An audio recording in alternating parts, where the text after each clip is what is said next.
Good evening, everyone. This is the Puyallup City Council meeting for October 7th. It's now called to order. Could we all please rise for the Pledge of Allegiance? I pledge allegiance to the flag of the United States of America and to the republic for which it stands, one nation, under God, indivisible, with liberty and justice for all. If we could, I know some people are out in the lobby. If they're looking for a place to sit in here, we do have seats on this side in case they want to do that. Have them feel free to come in. We have a number of proclamations this evening, and a lot of people are here for that. So it'll be a little crowded, but this will be fun. With that, I'd like to have the clerk call the roll, please. Councilmember Adler. Present. Councilmember Johnson. Present. Deputy Mayor King. Present. Councilmember Gilliam. Present. Councilmember Whitting. Present. Councilmember Dorr. Present. Mayor Castema. Present. At this time, we usually scan the audience for young people who are in the high schools. We have each of them stand up and say a few things about themselves, why they are here. And I can see that now we have over half the crowd, I think, qualifies as such. But we're going to stick to the normal policy. So I'd like us to go ahead and start with over here with this young lady from Rogers, I believe. If you don't mind just standing and saying your name and then tell us why you're here. I don't want to embarrass you. Sorry about that. I'll tell you, we do that. We always acknowledge our youth because we want to make it very clear that you're the future leaders of the city. And you're always welcome at these meetings. And we hope that we live up to your expectations, and someday you will be up here as one of the leaders of this community. So are you going to pass on that? Okay. Well, thank you for being here. Would young lady, go ahead, just stand and announce who you are. Okay, we have another, a lot of nervous people here. I know you're not in high school. Okay, next. Yes, please. I'm Shane McCormick. I'm from Ferrucci. I'm here for the team proclamation. Oh, wonderful. You're from Ferrucci. Okay, gentlemen, sir. No, you're fine. Okay, excellent. The student body president of Ferrucci. Young man. My name is Steven. I'm here from Ferrucci for the team participation. Excellent. My name is Abby, and I go to Ferrucci. So I'm here for the city. Okay, excellent. I'm getting a little confused between the parents and the children here. Go ahead. I'm Miss Gordon. I'm here from Emerald Ridge, and I'm here to like my community and Oh, wonderful. Hi, I'm Jennifer Weintraub. I'm the Creativity Cabinet Director at Ferrucci, and I'm here for the team. Excellent. Next row.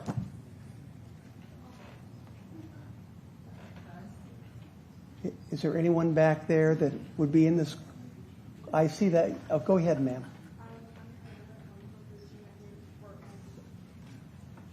Okay, thank you. All right, now we're going to move to the other side of the room. Okay, you're going to have to force them. Okay. Hi, I'm Andrew. I'm from Cascade Christian School. I'm just here to learn more about government. Thank you, Andrew, for being here. Let's see. Moving to this side, I do see some young individuals. Young man? I'm Mateo Smith, and I was here from Ferrucci. Okay, excellent. And the young lady right next to you? This is Aubrey. She's being shy. Okay, that's fine. That's fine. Okay. And I see some young individuals back here. My name is Ashton Bond, and I go to Cascade Christian School. Okay, excellent. And next to you? My name is Kate Bond, and I go to Cascade Christian Schools. Okay. Young lady? My name is Natalie Bond, and I go to Cascade Christian Schools. Okay. Well, thank you. And I hope if oh, there's someone back there. Okay. Would someone like to come forward and say who they are?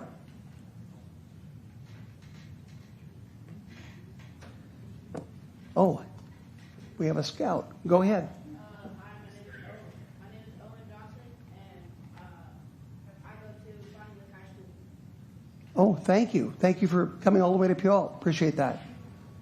Okay, is there anyone else? Okay, with that, we're going to move on the agenda, and we will get to a proclamation for all teens, so just wait, it's coming. But first, let's move to item 1, approval of the agenda. Do I have a motion to approve the agenda as presented? Motion to approve. Second. Moved and seconded. All those in favor indicate by saying aye. Aye. Excellent. Let's move to item number 2, consideration of minutes. And we just have the approval of September 23rd, 2025 minutes. Do I have a motion to approve? Motion to approve. Second. Moved and seconded. All those in favor indicate by saying aye. Aye. Okay, excellent. Now we're going to move on to proclamations, and this is why I believe most people are here this evening. The City of Puyallup will put its official seal to a proclamation for meaningful events for individuals, organizations, and we do this quite often. It is an honor for you because we do get many, many requests. And this is one that recognizes the importance of creating opportunities for teen engagement, development, and community connection. Whereas the youth of Puyallup represent not only the future of our city, but are also essential contributors to its present vitality, diversity, and innovation. Whereas teenagers in our community face unique challenges and opportunities that require supportive environments where they can connect, express themselves, and grow into engaged, empowered citizens. And whereas fostering spaces where teens can collaborate with local businesses, civic leaders, nonprofits, and mentors builds critical life skills, cultivating leadership, and strengthens the fabric of our city. Whereas providing teens with access to resources, safe gathering spaces, and constructive programs encourages positive development, improves mental and emotional well-being, and reduces barriers to success. And whereas the City of Puyallup is committed to elevating teen voice within the community and supporting youth-led initiatives that reflect their creativity, energy, and vision for a better future. And whereas when teens are engaged in meaningful dialogue with the broader community through youth councils, service projects, internships, art and culture events, and mentorship opportunities, they thrive, and the entire city benefits. Now, therefore, I, Jim Castema, Mayor of the City of Puyallup, do hereby proclaim the city's support for the creation and promotion of inclusive spaces and programs that empower teens to collaborate with community members, businesses, and local resources, and to be recognized as active partners in shaping a stronger, more connected Puyallup. In witness whereof I hereunto set my hand and cause the seal of the City of Puyallup on October 7th, 2025. And I would like to have the following people I have identified for accepting the proclamation. First of all, I heard a number of you say that I believe you said you love Councilmember Gilliam. Well, I'm going to have her come out here to help present this proclamation. But let me read you the names that I have listed. Shay McCormick, Tiana Long, Caden, is it Fomungbon? Okay.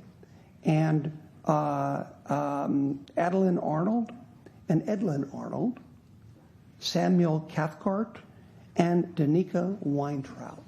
And if you could all come forward, I'll go ahead and give this. Can we go ahead and say any youth that's here? Oh, yes, absolutely. Yeah, any youth that's here, you can come up here, please. We'd love to have you. I have got these proclamations, and then I have this official.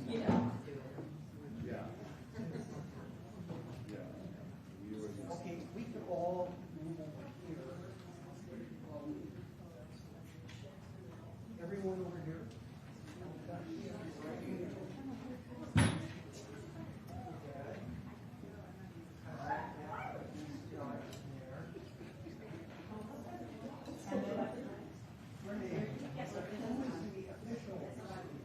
We'll do Caden because he's the ASU president. That's body. So you can come forward and the mayor will get a picture with you and the proclamation. And young people, if you could squish in, that'd be great. Yeah.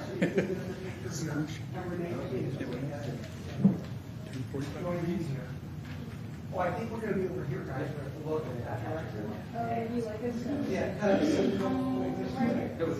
Please.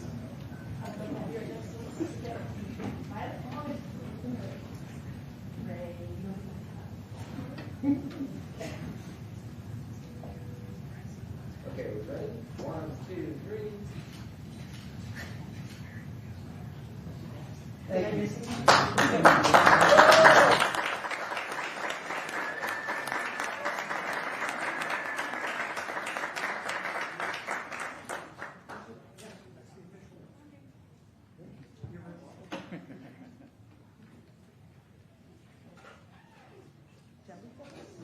Come on. And bribe them with the donut.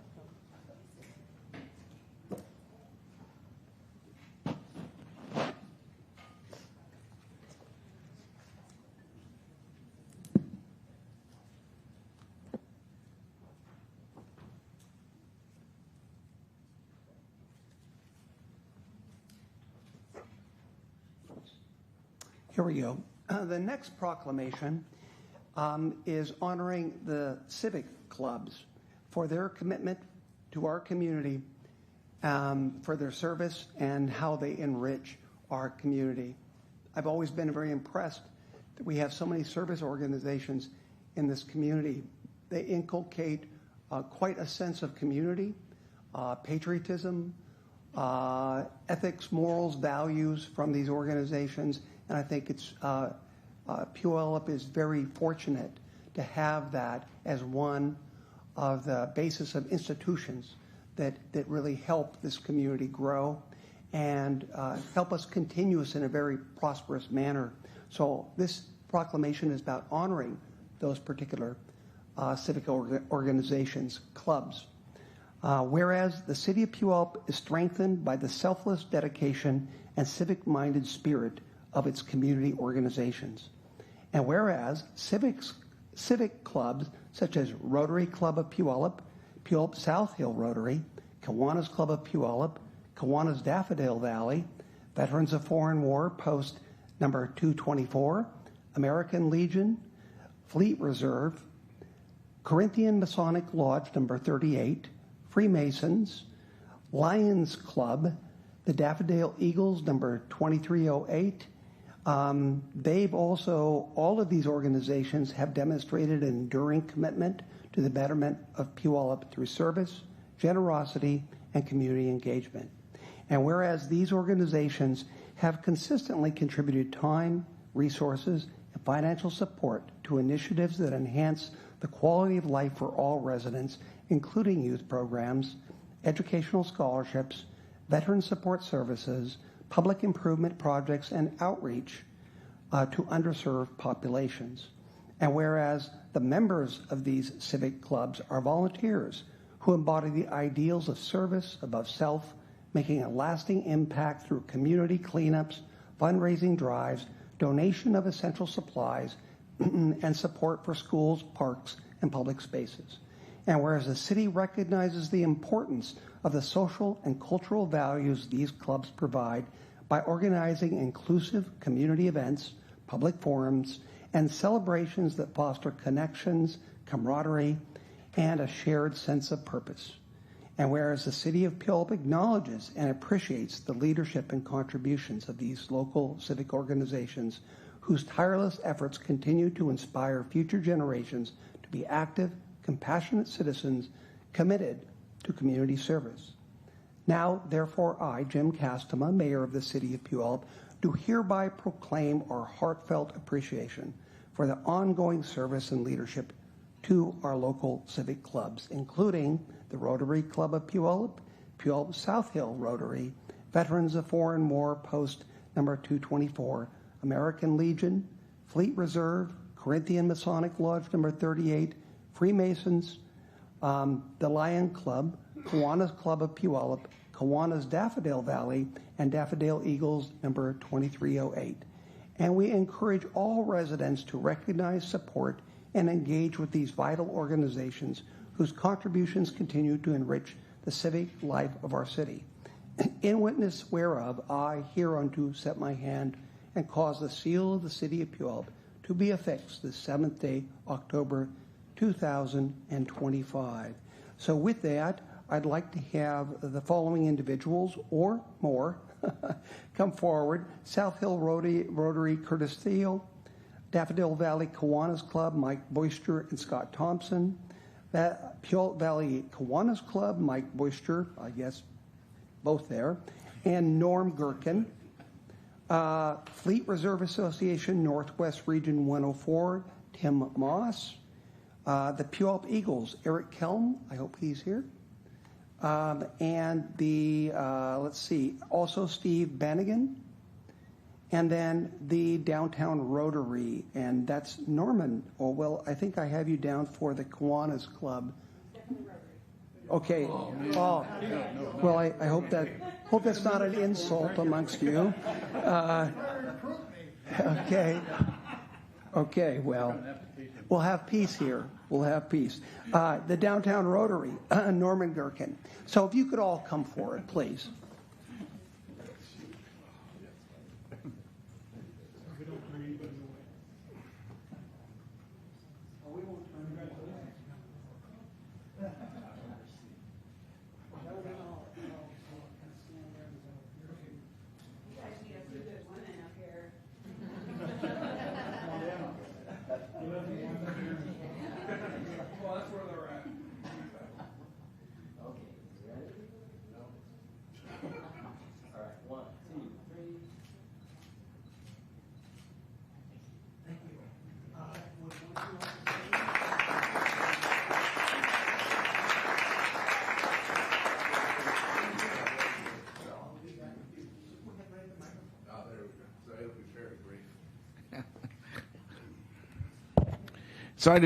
So there's a group in town called the Service Clubs of Puyallup. We've been meeting for the last 10 years.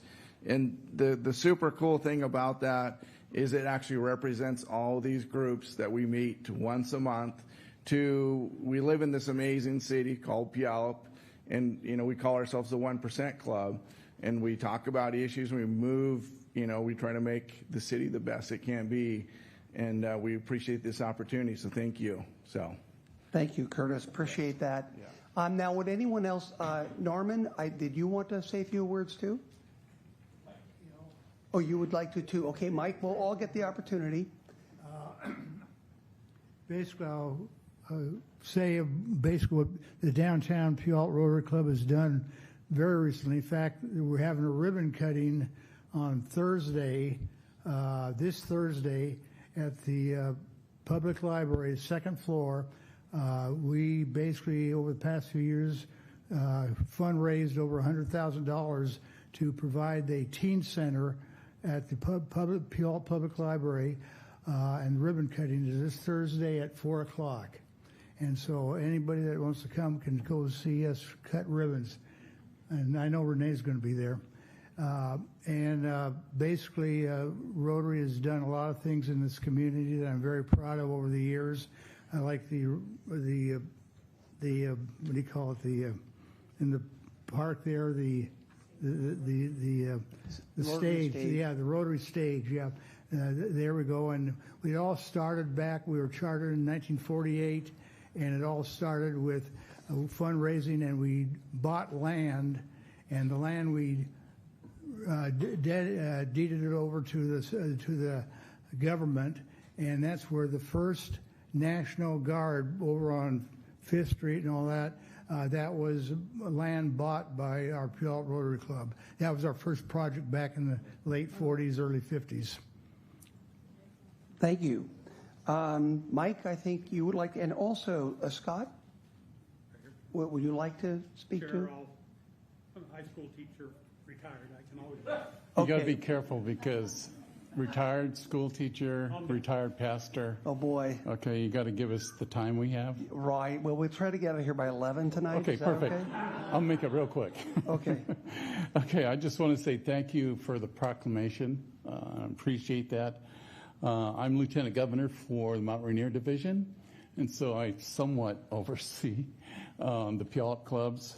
One of the things I wrote down here was I went back and took a look at when both the clubs were chartered, and we have 168 years of chartered club of Kiwanis in Puyallup. So we've been going 168 years, okay? And so just kind of toot the whistle a little bit. Our year ended this year in September. And so I went through and took a look at everything and what we had done. This year we did a little over 2,000 community service hours between Daffodil Valley and the Puyallup Club. And all that was for Puyallup. Some of those things, you know, the rodeo parade, we have a blast at that one. Santa Parade, Daffodil Parade, Boo Puyallup, I love that one. And then Noon Tunes, they do a great car show over at O'Reilly's.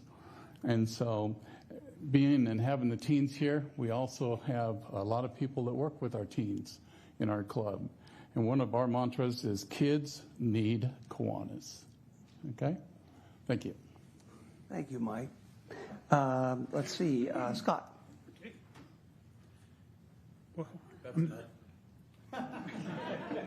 Well, Mike left some free time on the books here, so I'll fill in. Scott Thompson. I grew up in Bellingham. I was hired at Sumner High School in 1989, and 32 years later, I retired. And my involvement there was teaching and also advising, Key Club, and great to see all the students. That's just who we are. And I also realized over there, Chief Engel was a high school student about the time I was hired. So that you can do the math, and I won't be any more rude than that. It's been a while. So it's a great community. It took a while for my wife and I to realize we no longer lived in Whatcom County.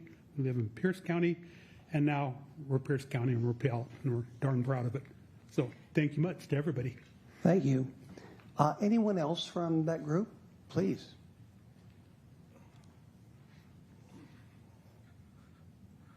Just a plug from a Tacoma person who went to Stadium High School, sorry. Now I live in Spanaway, but I spend most of my free time down here in Puyallup at VFW Post 2224. And we have a wonderful time. The American Legion, we have a wonderful time. I'm the current president of the Fleet Reserve Association. You got to be in the Navy, you got to be a squid. I'm sorry. But come on out every third Thursday, play some bingo. It's free, open to the public, and guess what? It's fun. You're all invited. Bingo. Okay. Just curious, is there any age limitations on bingo? Do you have to? Money. Just money, okay. All right. No money involved. Okay. All right. Well, with that, we're going to move on to the next proclamation. This one deals with conflict resolution. And whereas nations, federal, state, region, and local governments have an interest in promoting civility, understanding, improved communication, and conflict resolution via the use of facilitation, training, conciliation, and mediation. And whereas the City of Puyallup actively promotes the use of and access to creative and productive community-based dispute resolution by highly qualified mediators, and whereas mediation is an empowering, timely, effective way to settle disputes, as attested to by the 86% settlement rate. And whereas anyone in the City of Puyallup has access to a community mediation center to resolve conflict between family members, neighbors, tenants, landlords, merchants, consumers, employees, employers, schools, civic organizations, and government agencies. And whereas jurisdictions and taxpayers in the state of Washington save significant resources in time and money annually with district and superior court cases that have been settled by community-based dispute resolution centers rather than court hearings. Whereas the conflict resolution process and training increases the capacity of our community to turn conflict into productive resolution. This improves the quality of life for all residents. And whereas the third Thursday in October has been designated as Conflict Resolution Day since 2005 and recognized internationally. Now, therefore, I, Jim Castema, Mayor of the City of Puyallup, do hereby proclaim the day October 16th is hereby officially declared Community Conflict Resolution Day in Puyallup. In the City of Puyallup, and we extend our deepest appreciation to the Center for Dialogue and Resolution for the vital services they perform in their exemplary dedication to the communities they represent. Their free, community-based, community-focused, and de-escalation training series, De-Escalation, Turning Conflict into Connection, taking place on Thursday, October 16th, celebrates their 30th anniversary of peacemaking in Pierce County and stands as a testament to their unwavering commitment to fostering dialogue, understanding, and a stronger, more connected community for all. I, witness whereof, I have hereunto set my hand the cause the seal of the City of Puyallup to be fixed this 7th day of October. And could we please have Tracy Bowens and Jacqueline Christensen come forward for the accepting of this proclamation?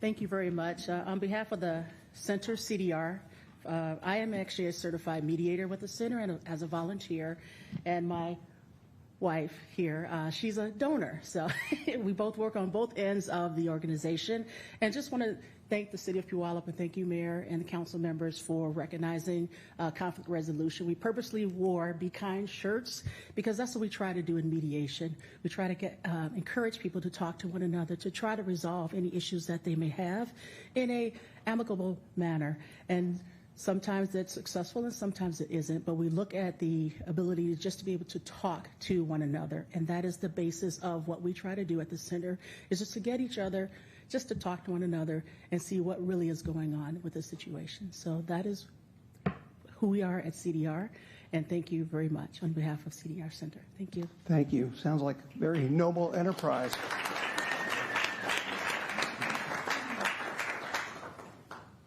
Okay, the final proclamation, we usually don't have 4, but these are all so good that we just, had to approve them today. The final proclamation is about a gem we have in this community that I'm not sure everyone really knows about.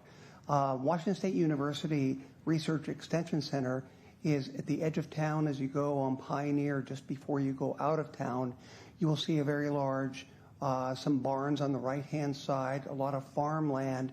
Well, that's a very prized research facility for Washington State University, and it's a very valuable asset to the City of Puyallup.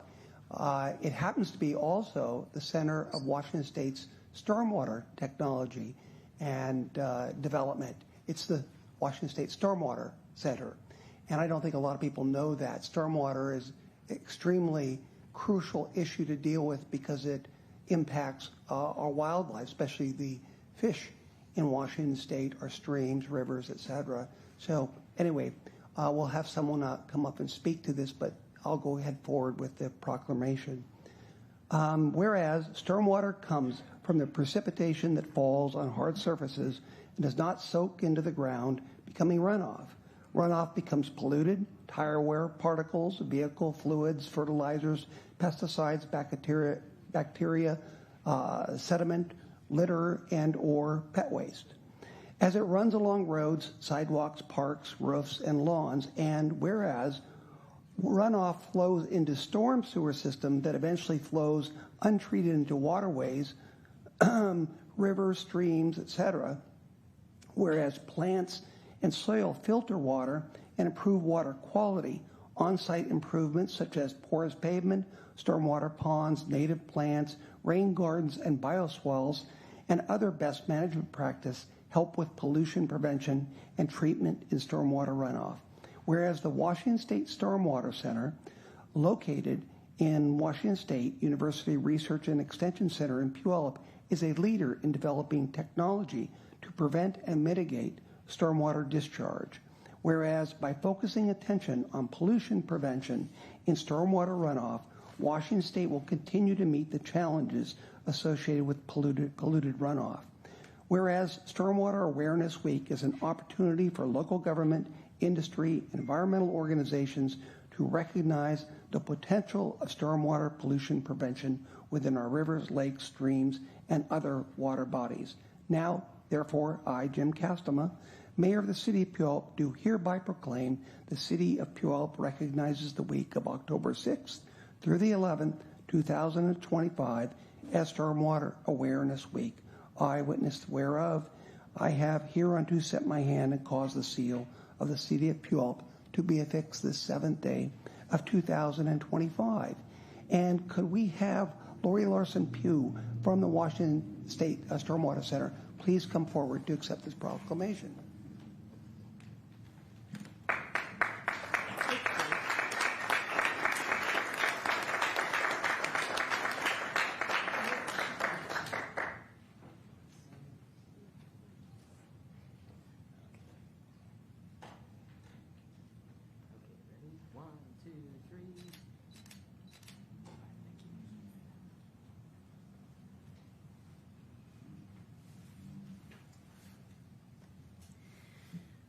Thank you all. I'd like to acknowledge that the Stormwater Center would not be in existence if it wasn't for the City of Puyallup and the partnership in establishing this institution in 2010.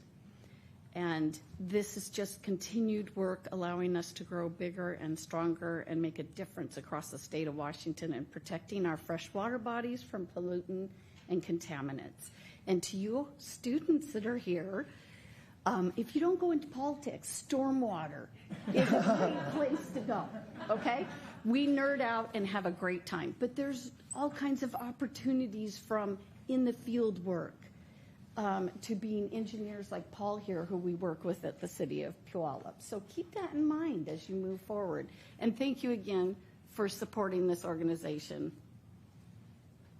Thank you. I'm Paul Marinan from the City of Puyallup, Senior Stormwater Engineer. I'd just like to thank Council for acknowledging Stormwater Week and the proclamation, and also thanking Washington Stormwater Center.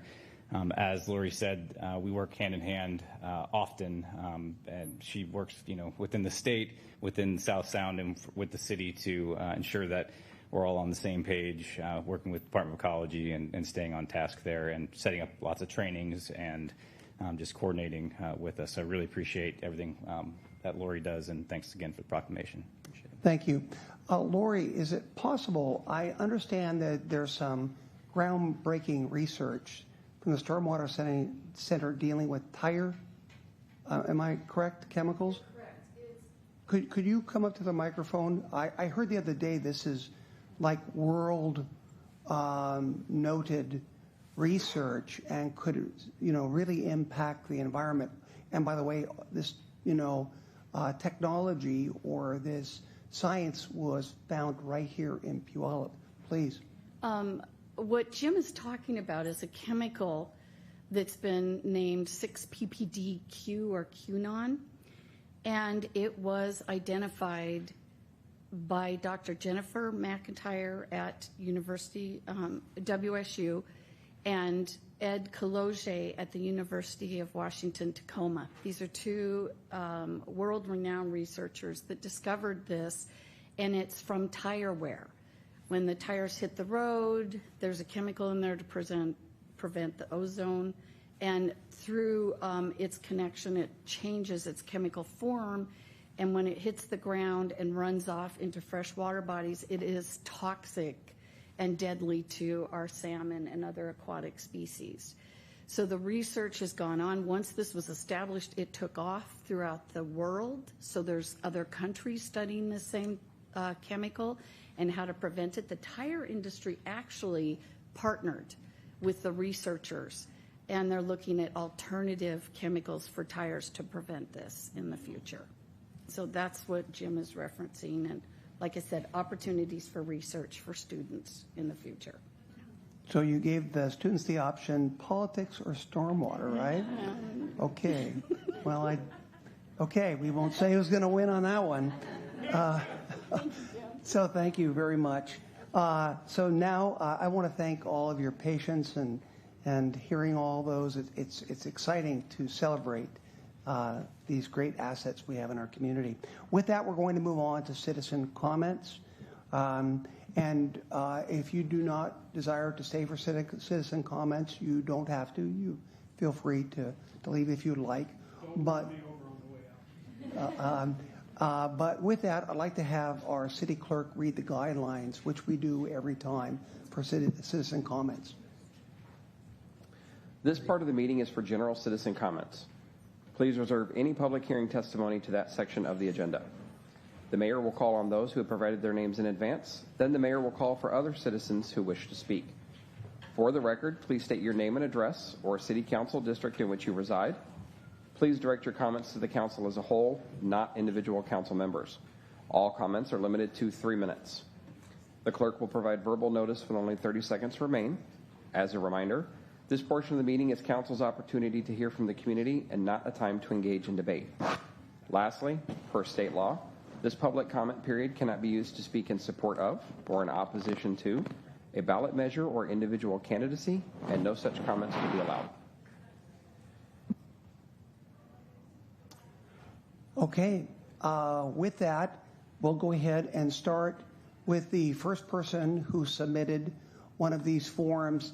Now, keep in mind when you do testify, we do limit it to 3 minutes, and I don't mean to be very harsh at the end of those 3 minutes, but I have to treat everyone exactly the same. So we'll give you a 30-second notice when you have 30 seconds left.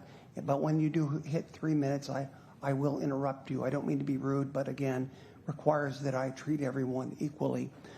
First, we'll have Greg, is it Magoo? Magoo, okay.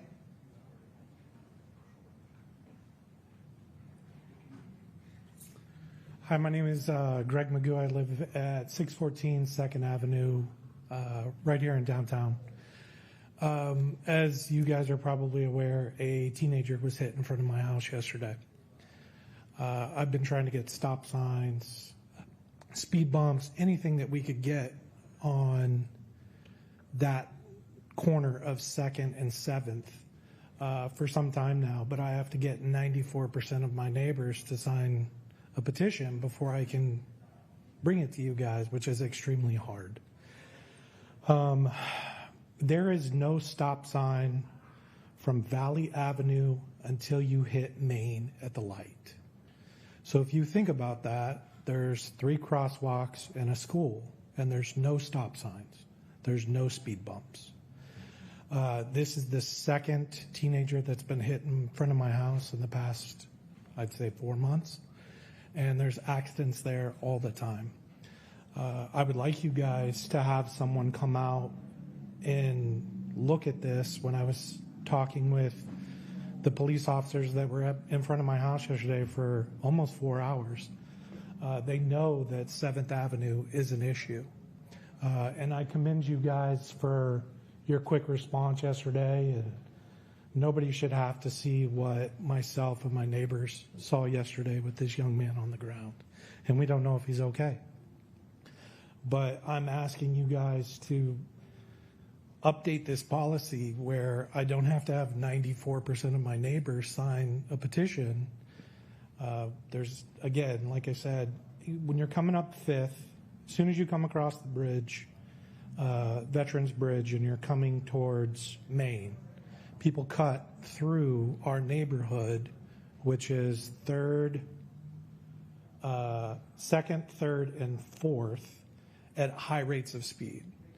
From what I was told yesterday, that young man flew about 15 feet before he hit the ground. I ran out to try to help, and I cannot get that image out of my head. I'm asking you guys, before somebody gets killed on the corner in front of my house, to come out, put stop signs. Stop signs don't cost anything. Street lights would be amazing. 30 seconds.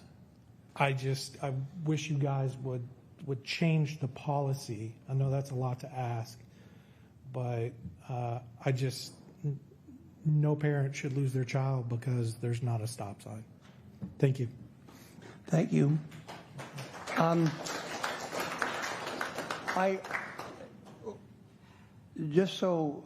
couple points. Number one, my understanding is that a young individual is in serious but stable condition, thank God. Number two, we had a traffic engineer there yesterday on the spot, and I guarantee you we are giving this the utmost of attention. And the third thing is that it is not a 94% requirement, it is a 50% requirement. So whoever led you to believe it was 94 was incorrect, it's 50. Okay. And I say that, I say that in case other individuals out there want traffic calming mechanisms to come to their neighborhood, there is a process where you get 50% of the people on your street to sign it, and then we will bring the traffic engineers there, and they will do the analysis, traffic count. I agree, that is a very, I know that spot well. I grew up, a few blocks from there, so I know that very well. I want you to know the city's giving that the utmost attention, and I thank you for being here. I would like to talk to you a little more about that street light, because I think I've tried to examine there at that location, and I see one already, but it may not be where you ideally want it. Are you talking just in general? Yes. So if you walk our neighborhood and go into where you live, there's hardly any street lights. It's pitch black. We'll talk offline, okay? But we definitely will. Thank you. You bet. I have your address. So with that, next person, Kelly Jackson.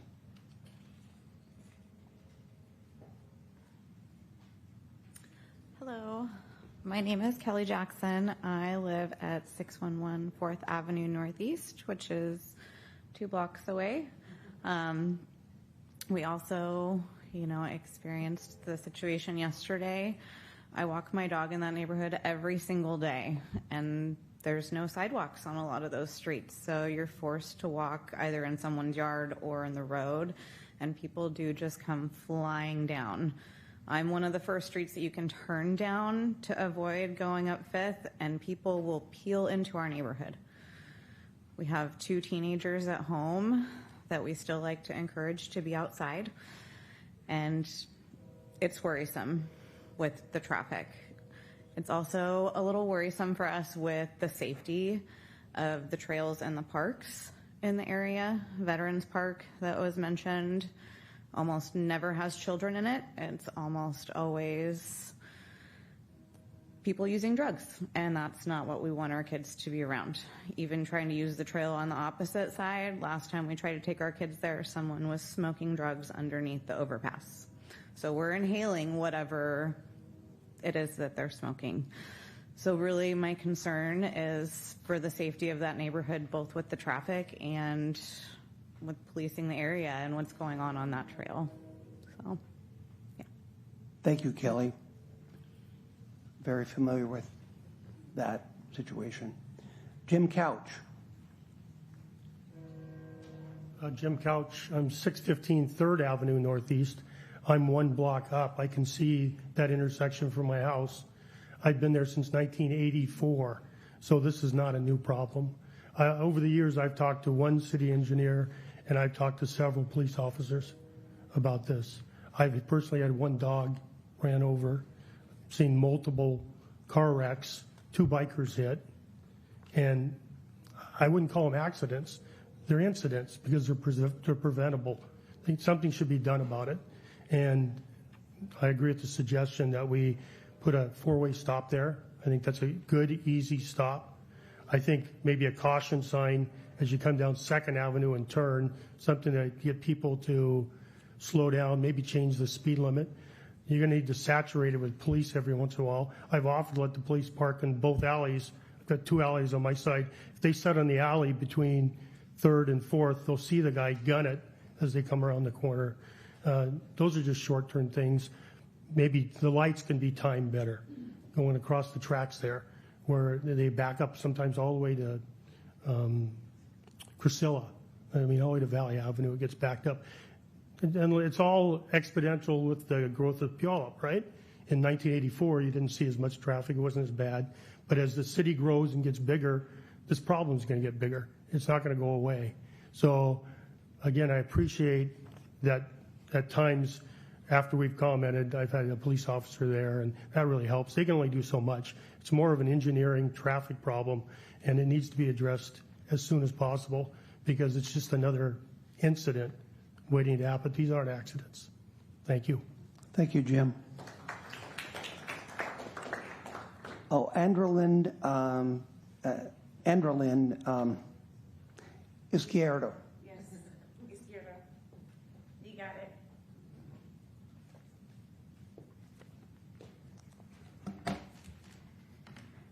it. Hello, good evening. My name is Angelina Izquierdo. I'm from Pierce County District 2. Says today, it is very important to highlight an age-old issue that is timeless, yet still unsolved in its entirety, racism. Invisible in its nature, when consumed in small quantities, it can be difficult to recognize when each individual's bias is involved. Even looking through a children's Bible index, one can find the words slavery, poverty, and quarreling, but the word racism is not found. It has been centuries of awareness, and we have gone through the civil rights movement in the 1950s through the 60s with freedom fighters like Martin Luther King Jr., John Lewis, and Coretta Scott King speaking out against this hate crime that they have endured by the Ku Klux Klan, like what is still being experienced today, unfortunately. This racist cult has members that span through all socioeconomic class categories, including wealthy celebrities like mentioned on police reports as they get exposed to the public for irrational, hate-driven, psychotic, manic episodes of racist-fueled insults and out-of-this-world behaviors. So this misinformed and ignorant thinking has to be put to an end with more action of change is more in the right direction. What better way than to call it out and force it head on by speaking up against it, spreading awareness of our issues, and changing policies that assist in oppressing our rights of humanity and create access that extend our reach to people of all racial colors, cultures, and ethnicities. Let's embrace our diverse society further with more inclusivity, equality, and equity, while ensuring all that we do is not intended with inexplicable outcasting. I would like to close this with a poem I wrote called Love is Colorblind.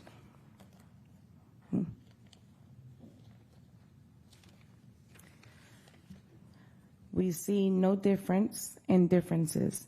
Historically, we divided based on skin. Suppression, oppression, discrimination turn our hearts to hate. With adoration and respect to all, we embrace a movement for equality. So may love conquer our hate and there be no excuses for further change in erasing racism.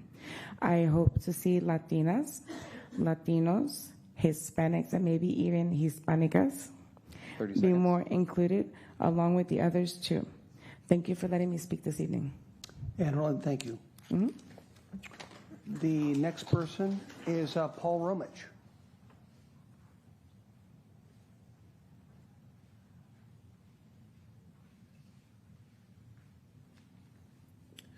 Thank you, Mayor Castema.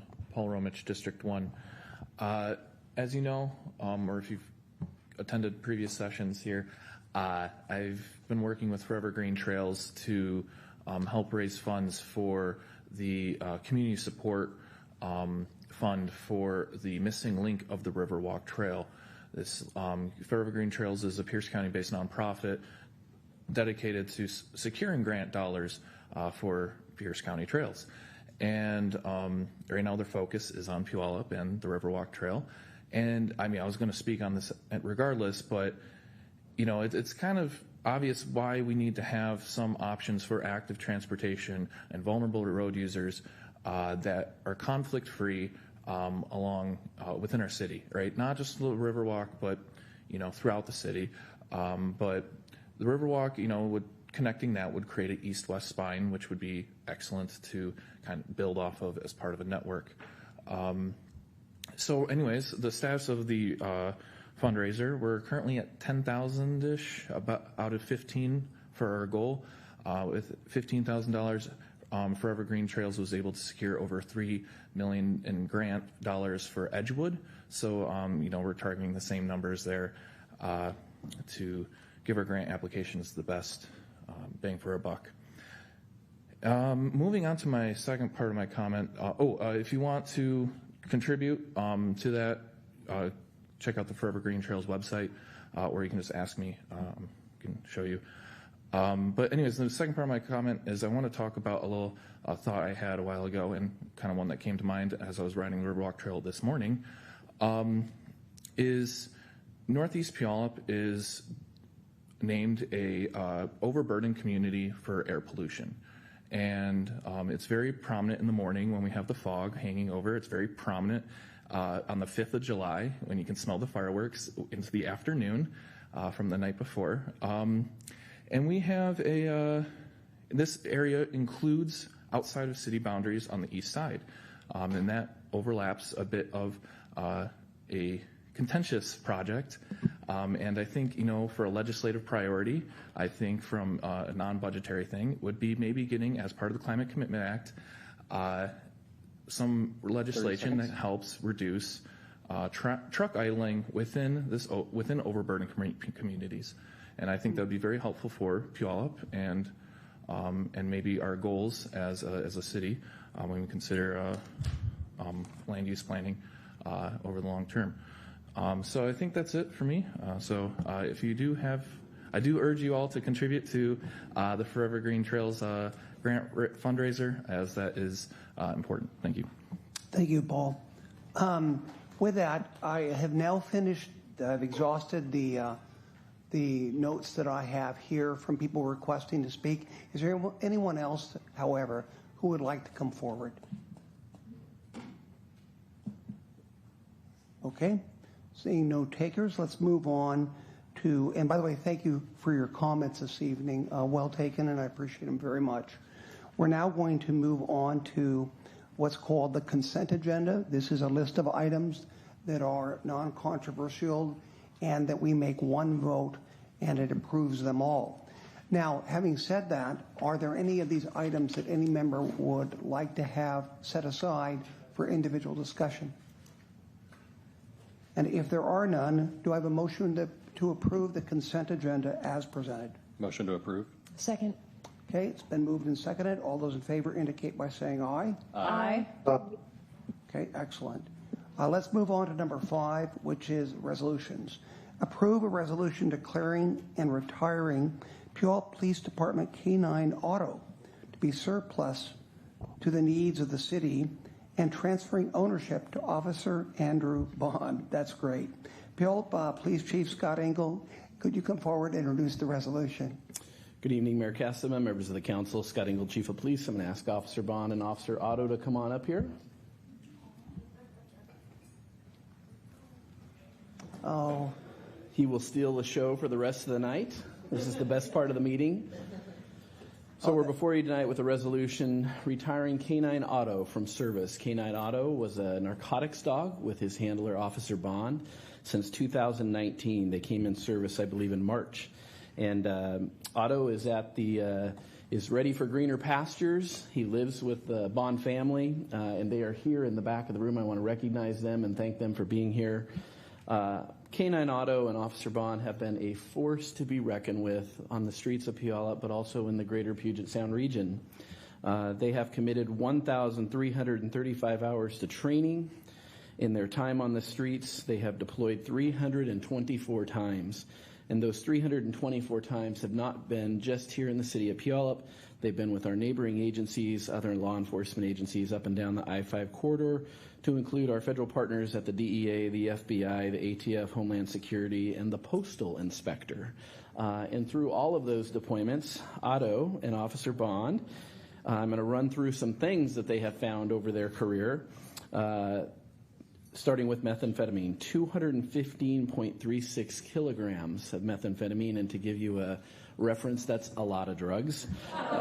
Secondly, we'll go to heroin, 19.33 kilograms, fentanyl, 37.07 kilograms, cocaine, 2.68 kilograms, crack cocaine, 120 grams, Xanax, 620 grams, MDMA, 179 grams, PCP, 18.8 grams, mushrooms, 114.7 grams.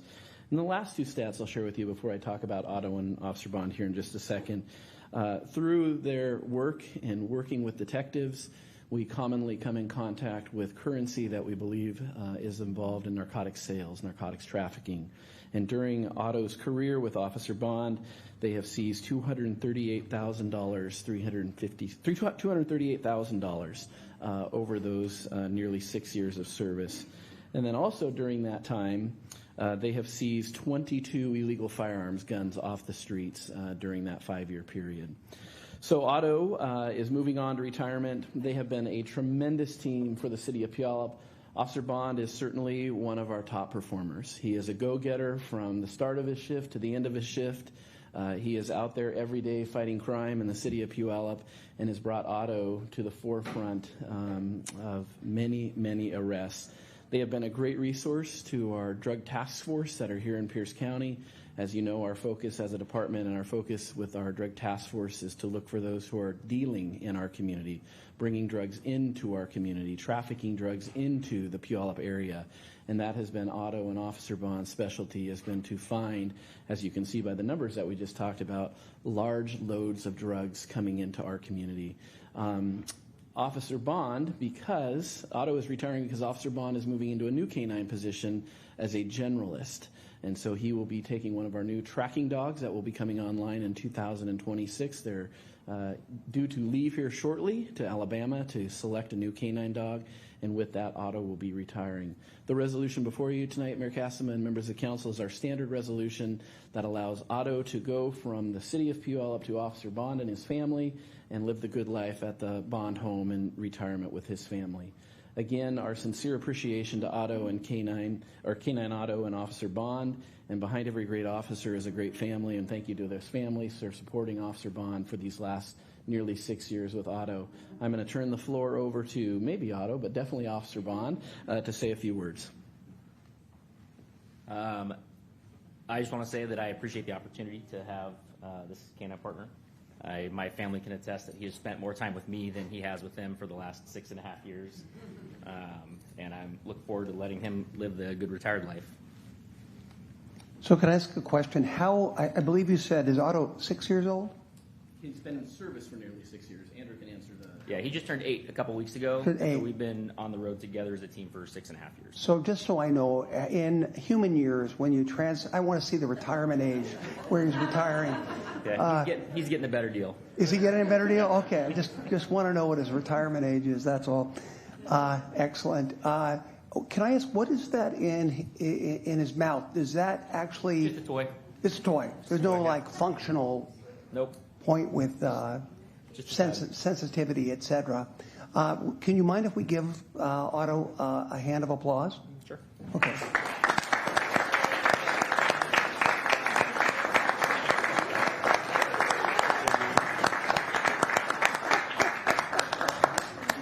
Okay, excellent. Well, I think there's going to be a rush to see who's going to move this motion, this resolution.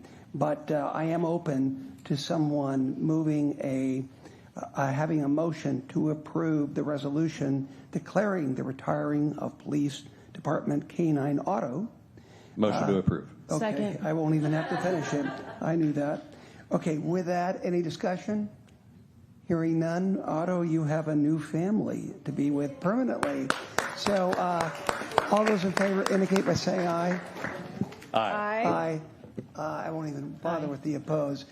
So congratulations. Thank you, Mayor Castleman and Council. Thank you very much. Congratulations, family. That's wonderful. Okay, let's move on to number 6, considerations and requests. The city's legislative policy agenda for the upcoming state legislature, and we're going to be talking about capital requests. So, Eric, if you want to lead this presentation, I see we have one of our lobbyists who assist us in Olympia present. Yes. And Luke, if you want to come forward too, feel free. Yes, and we'll also get a virtual update from Jen Covino, who is our federal lobbyist. So she'll be giving us a brief update near the end of the presentation. So good evening, Mayor and Council. Eric Johnson, City Public Affairs Officer. I'm here to give you an update on the state legislative agenda for 2026 and also the capital budget requests that staff is going to be presenting to you for feedback this evening. So just a quick agenda. I will go through staff's recommended list of 3 capital budget requests for 2026 that we're looking for feedback from you all on. And then I will also go through, not entirely in detail, but just the main topics for the state legislative issues of importance for 2026. And then we will also get an update from Jen Covino from Covino Smith and Simon, who is our federal government relations consultant. And then also Luke Esser is here, one of our 2 state government relations consultants that will give you an update on things that they're hearing down in Olympia and some things to be keeping an eye on in 2026. And then we'll open it up for Q&A. Again, the 2 main things that we're looking for you all tonight is 1, general feedback on the 3 projects that we're bringing to you all, as well as the state legislative issues of importance. And then also we would like you to rank those 3 topics. That information is really helpful to us because then when we take that information and provide it to the 25th for their feedback, everybody's all on the same page. So that'd be fantastic. And then for tonight, suggested motion to approve the capital budget requests and the legislative issues of importance for 2026. Okay, so the first capital budget request that we are bringing to you is for the Van Leer Park parking lot. As you all know, the playground will be opening up very soon. So as kind of a continuation of that, staff is recommending that we make a capital budget request for the public parking lot. So construction cost is estimated right now at roughly between $3 and $4 million. That's a rough order of magnitude cost estimate. Those will get trued up as we go into final design and engineering. It would be for the construction of roughly 55 parking stalls. You can see a screen capture there that was actually an illustration that was taken out of the master plan that you all approved last year, just for visualization purposes. Number 18 right there is the parking lot. The project also includes new roadway improvements, curb, gutter, and sidewalk along 8th Avenue Southeast, as well as landscaping improvements, irrigation.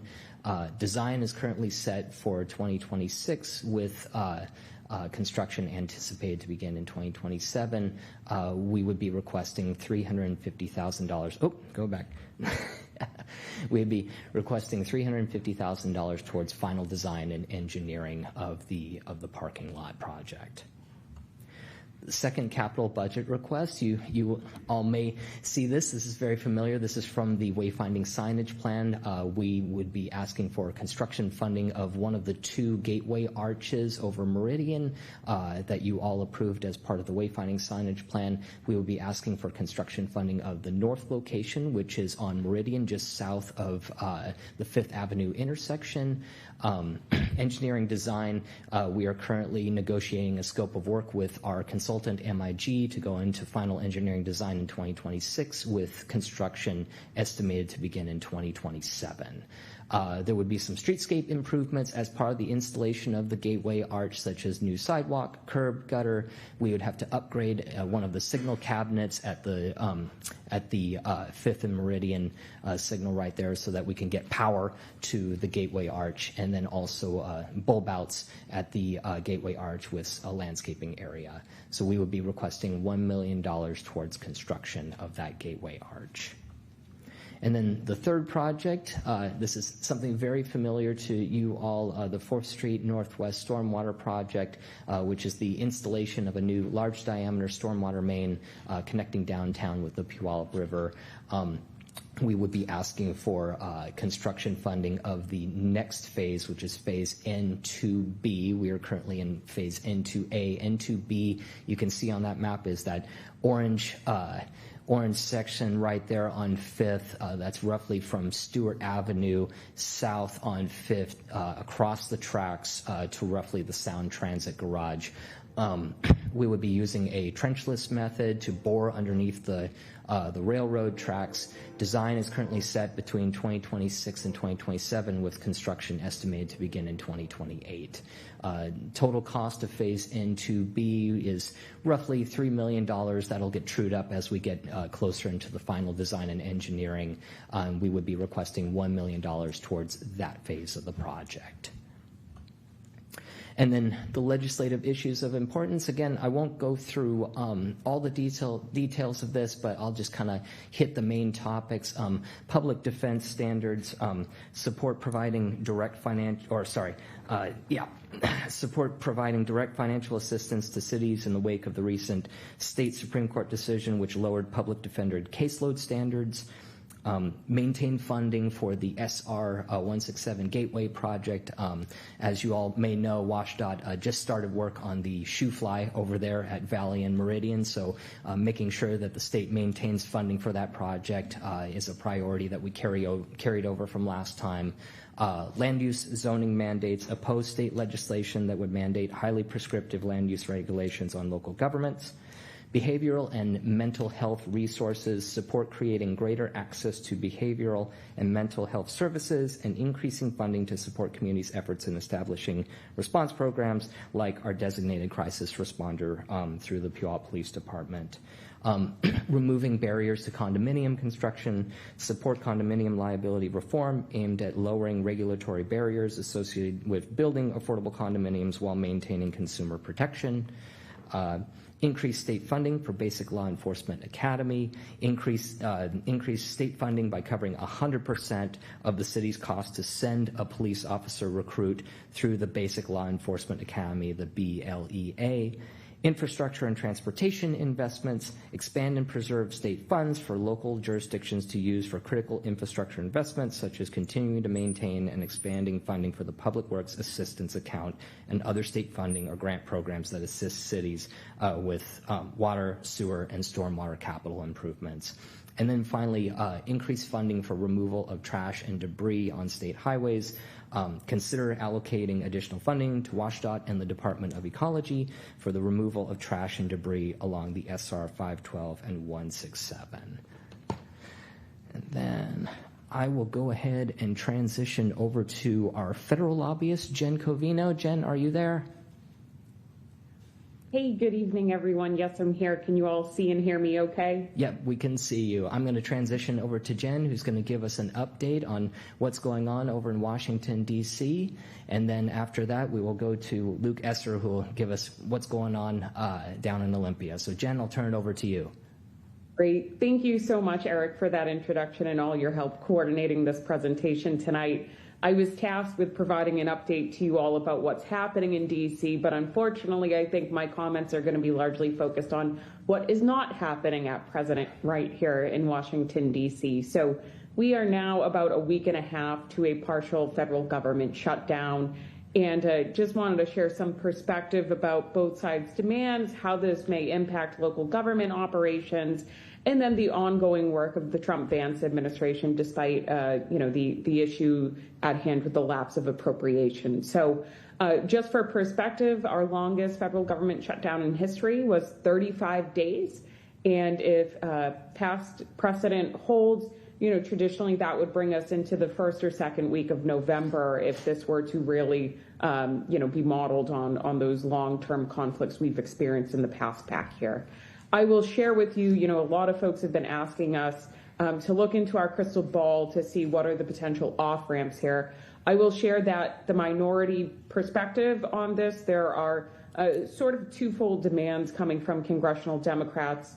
First, the minority party is seeking some guardrails in the appropriations bills this year that would guard against the executive branch's impoundment or withholding of congressionally appropriated funds. I would advise that generally is a request that is somewhat existential in nature, but something that your senior senator and the vice chair of the Senate Appropriations Committee, Patty Murray, feels very strongly about in this round of negotiations that is ongoing at this point in time. The second demand coming from the minority party is focused on healthcare policy, and there's a bevy of issues at hand.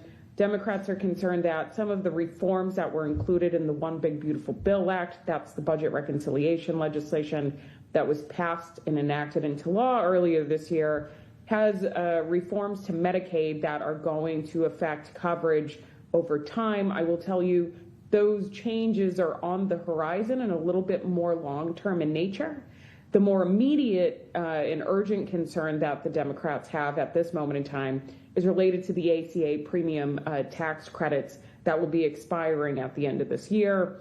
Those enhanced subsidies for the marketplace were authorized by the American Rescue Plan Act, extended by the Inflation Reduction Act, and are set to expire at the end of 2025. Analysts estimate that those expiring credits could drive up costs for about 7.9 million Americans and could result in coverage loss to about 4 million Americans. So that's sort of the issues at hand right now. Going into the operations of the federal government at this moment in time, for those of you who are not familiar, right now there are federal workers who have been furloughed. Non-essential functions of the federal government that lack current appropriations for federal fiscal year 2026 are suspended. So non-essential federal employees have stopped working and non-essential functions are not going forward. Accepted employees generally are those who have responsibilities protecting human life or property, and they're continuing to work. You're likely aware of the fact that our active duty military personnel and most federal law enforcement officers, including Customs and Border Patrol and the Transportation Security Agency, are continuing currently to work without pay. And President Trump has raised an issue as to whether or not the federal government actually owes anything to furloughed workers, absent an additional act of Congress to provide them back pay. For your purposes, in terms of operations, mandatory spending programs are continuing to be administered, although capacity to administer those services at the state and local level may be diminished, and the prospect of that will grow with time here.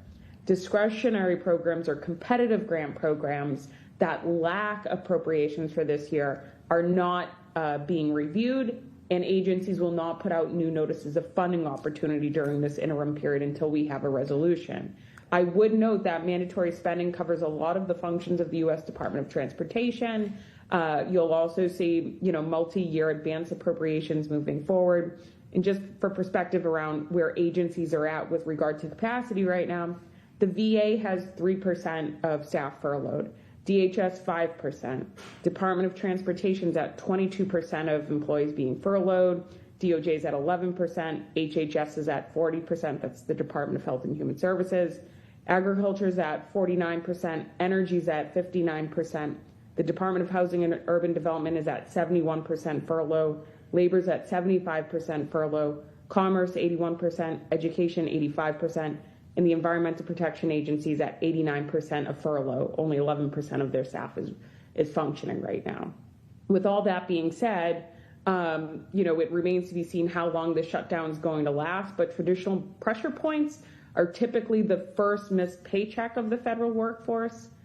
You'll also see staffing shortages at air traffic control towers becoming problematic, and we're already hearing rumblings of issues there. So that could force a resolution sooner rather than later. And then there are all the bad things we worry about as observers of the federal government. Anything from federal natural disasters that would require federal assistance, and just to be mindful, it is hurricane season back here on the East Coast, as well as just ongoing security concerns for federal, state, and local officials in regard to what has transpired since Charlie Kirk was assassinated in Utah. That's a big focus of conversations back here in DC, is just security concerns for elected officials nationwide. We also monitor programs that may be running out of funding. One of the most important programs that have been flagged for our awareness was the WIC program, which provides nutrition assistance to families, particularly women, infants, and children. However, the White House is cautioning that they believe they can use some new tariff revenues to cover funds associated with that program. Otherwise, if we take a step back from the shutdown, there are some really quick, important developments that have come from the administration in the days and weeks leading up to the shutdown. First, I just want to make you all aware of the fact that the U.S. Department of Housing and Urban Development seems to be transitioning from a focus on permanent supportive housing projects as a solution to address homelessness to a greater emphasis on funding transitional housing coupled with treatment for individuals in need. HUD is also focused on the next round of opportunity zone designations. And I want to offer that based on preliminary analysis by experts in economic development, it does seem as though the city will have multiple eligible census tracts that could be designated by your governor in this next round of opportunity zones. At earliest, your governor would designate those opportunity zones July 1st of 2026. And so I just want to remind everyone, it's a good time to be having proactive engagement with your governor to seek those OZ designations within the city, because it will be a tool for the next 3.5 years to give you priority consideration on a number of federal grant applications. They don't necessarily have to be related to economic development or housing, but things like infrastructure. We'll see DOT, Department of Transportation, trying to prioritize federal resources to investments in opportunity zones. So that is worth exploring for you all.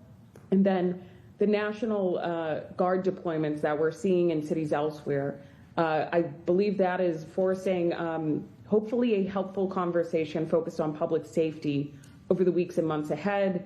I will share with you the national nonpartisan organizations for local government officials, including the U.S. Conference of Mayors and National League of Cities, have been having productive conversations amongst their members, seeking to advise the Trump-Vance administration about how a robust federal and local partnership focused on public safety can help improve safety outcomes in cities nationwide. We expect there to be some recommendations becoming public over the weeks and months ahead, largely focused on supporting a number of the initiatives that you all are already carrying out, like your designated crisis response. I would flag for your awareness that the U.S. Department of Justice, under its Community Office of Community-Oriented Policing Services, has a number of federal funding opportunities, like the COPS Community Policing Development Grant Program, that offer assistance, including micro grants, to support many of the things you're doing around alternative response. And I would just tell you that it's a good time while we have this interim period during a shutdown to plan for the year ahead, since we're at the start of a new federal fiscal year. This also represents the final year of funding for the bipartisan infrastructure law. And I know that the city has previously received $400,000 from the administration to support an action plan for the Safe Streets and Roads for All initiative. That's one more funding opportunity before you, as I've heard some of your constituents speak to their concerns on safety on roadways for pedestrians. That's a great funding opportunity I'd like to highlight. So with that, I'm happy to take any questions you all might have about federal developments and look forward to the rest of the presentation. Thanks. Thank you. Any questions? I have a question regarding the Capitol. With the budget situation the way it is in D.C., how will this affect capital appropriations? Sure. So I will tell you, prior to the advent of the shutdown, I think folks were feeling really hopeful about the status of the Senate Appropriations Committee and House Appropriations Committee in their work to produce and considered their 12 different spending bills. Traditionally, the city currently has a community project funding request sponsored by Congresswoman Strickland pending for $850,000 to support your Meeker Street project. That is housed within the spending bill for the Transportation and Housing and Urban Developments agencies. Fortunately, that spending bill traditionally enjoys the most robust bipartisan support. Everyone loves to fund infrastructure. Folks love to fund housing projects. And so I am hopeful that if and when we get to a resolution on the shutdown, that enough goodwill exists for Congress to move forward in the appropriations process. I will tell you some of that goodwill has been eroded, unfortunately, but Senator Murray and Senator Collins from Maine traditionally have a really good bipartisan working relationship. I think they will get things back on track. And there's a lot of demand from your members of Congress who have gone a cycle without earmark requests being funded. So I think there's a lot of popular support for getting those earmark requests ultimately included in a final resolution on federal fiscal year 2026. I do think it is unfortunately going to take some time for Congress to reestablish that goodwill whenever the shutdown ends. And so I would just predict, I think, perhaps the first or second quarter of calendar year 2026 as a likely time frame for those funds actually becoming available if Congress is able to pass the budget with that included. Thank you, Jen. Councilmember Johnson. Thank you, Mr. Mayor. Jen, I wanted to refresh. You mentioned something that kind of perked my ears a little bit, and we do have one of our state lobbyists here as well, and he's probably aware of it, but just for my sake, you mentioned that we should be talking to our governor about something. Can you kind of refresh what we should be talking to our governor about and how that might affect the city of Puyallup? Sure. This is called the Opportunity Zones. It's a tax incentive that is available to help attract private investment, specifically to certain low-income census tracts. And I will tell you that this was a hallmark initiative of the first Trump administration. It was included in the Tax Cut and Jobs Act of 2017. Congress has reauthorized this incentive as part of the One Big Beautiful Bill Act. It's designed to be a catalyst, again, for private sector investment through qualified opportunity funds. That's the funding mechanism there. In order to stimulate economic development, to spur job creation, and a lot of cities have been utilizing that to help with housing developments at times. The Economic Innovation Group, they are sort of thought leaders in the field. They have produced some early maps based on their legislative analysis, and from my looking at their maps, it does seem as though the city will have at least one, if not two, census tracts that would be eligible to be designated in this round of designations. Again, governors can announce the new round of designations at earliest July 1st of next year, so it is not too early to have productive conversations with the state if you want to seek out that designation. Beyond the tax incentive itself, again, we expect that the Trump administration will maintain this competitive preference for projects that are either located in or serving residents of opportunity zones. So this goes beyond the scale of sort of community development, economic development, and housing needs. We will see the Trump administration try to prioritize infrastructure investment, and in some other cases, other federal grants across the whole of federal government. So definitely worth pursuing just from that angle alone if it is of any interest to the city. Thank you. And follow up, if I'm hearing correctly, is this, for the lack of a better word, a pot of funding that would come and that would be distributed through the governor, or is this tax, breaks that private investors would get that they would end up paying less? So is it one or the other or both? It's the latter, and so there's no direct funding associated with that. There would be a lot of work to be done on your part, but at the local level, typically your economic development organizations are taking a lead on this. I would encourage you, under the first round of OZ designations, many communities develop what they refer to as an opportunity zone prospectus. We work closely with the city of Louisville at the time on theirs. I would use that as sort of a model to show what types of projects might attract that private qualified investment. Again, this is a tax incentive for the private sector. But beyond that incentive becoming available, the perk of it is that you can get preferential consideration for competitive federal grants that you may be applying for over the next 3.5 years. And I will tell you, the program has been made permanent now. And so I would expect that this will probably be a continued policy for future Republican administrations to carry forward over the years ahead. So there's a 10-year window on this. Again, I would pursue this looking at sort of long-term benefits. Okay. So you see the city working kind of through this process, not only to maybe highlight or encourage the industry, but also in addition, perhaps pursue potential grants that would come in on top of that. Is that what you're saying? Yes. Okay. Yeah. And then lastly, what does the governor have to do with it if it's a tax break? Are we looking to him in this case for some of the grant potential, or what's his role in this if this is something that's private corporations are dealing with this? So the state designates the opportunity zones. So there's a much broader landscape of eligible census tracts. Gotcha. Ultimately, the federal government looks to the governors at the state level to designate which opportunity zones they would like to see come to fruition. Under the first round, there was an ability to protest. There's not a lot of discussion around that, and I will share, under the coming round, there's a much greater set aside for rural communities. I believe at least 30% need to be qualified as rural. You all will not qualify as a rural community in all this, so competition may be fierce amongst the urban set of communities. Yeah, okay. All right, and lastly, not to belabor this, I'm trying to understand it, and then, so have there been any prototypes of, because that means oftentimes programs sound really warm and fuzzy, but what's the end result? Are there any prototypes that we could look at as a model that says, hey, they took this opportunity zone and it actually truly has stimulated economic development that has been positive to a particular region? And you don't need to necessarily act now, but that would be something that's important for me to see before we put a lot of energy towards, trying to designate, let's say, a section of Puyallup as opportunity zone, if in fact it's really going to produce something that is beneficial to the city and not just, kind of this buzz program. So that'd be something I'd like to see you and or our state lobbyists kind of advise us on, this is truly something special, or it's just a, feel-good, process. Yeah.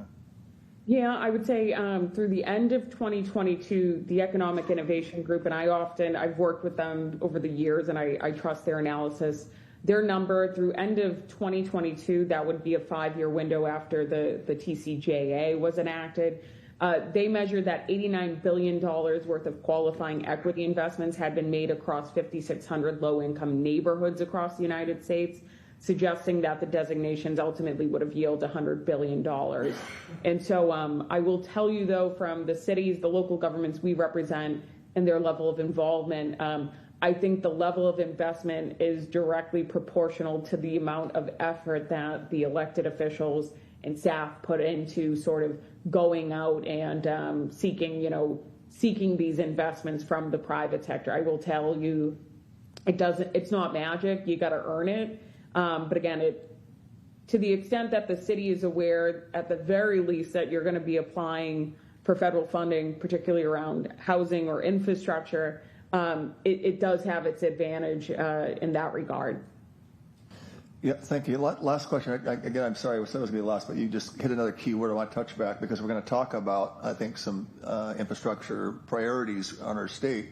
Would this opportunity zone also potentially trigger some grants for infrastructure that would produce economic development because of stormwater and whatever benefit that this system would have in it? Could that be something that would that trigger or be applicable for this opportunity zone? Sure. So generally, the way opportunity zones are going to be considered in the infrastructure space, I'll use the Department of Transportation as the example. Whenever they're rolling out their traditional grant programs that might be of interest for highways, for bridges, for transit, et cetera, what ends up happening is under the formal scoring process when staff are evaluating applications, traditionally how this works out, you may get a few extra points on your application if the project, again, is located in or serving an opportunity zone. I will tell you, at the end of the day, we think of grant selection as culminating in a press release being put out by an agency. Secretary Duffy at the U.S. Department of Transportation may want to call out the alignment across federal agencies and say, of $100 million we're awarding for these types of infrastructure projects, 60 million of that funding is going to projects serving opportunity zones, right? And so it gives you a leg up in the competition. I will tell you, when it comes to highly competitive grant applications, a few points may make all the difference in the world between being rated highly recommended versus merely recommended and getting to the secretary's desk. So again, whereas we're at the sort of the start of the 4-year administration, we know that we'll have that competitive preference available over 3.5 years on the horizon to pique their interest.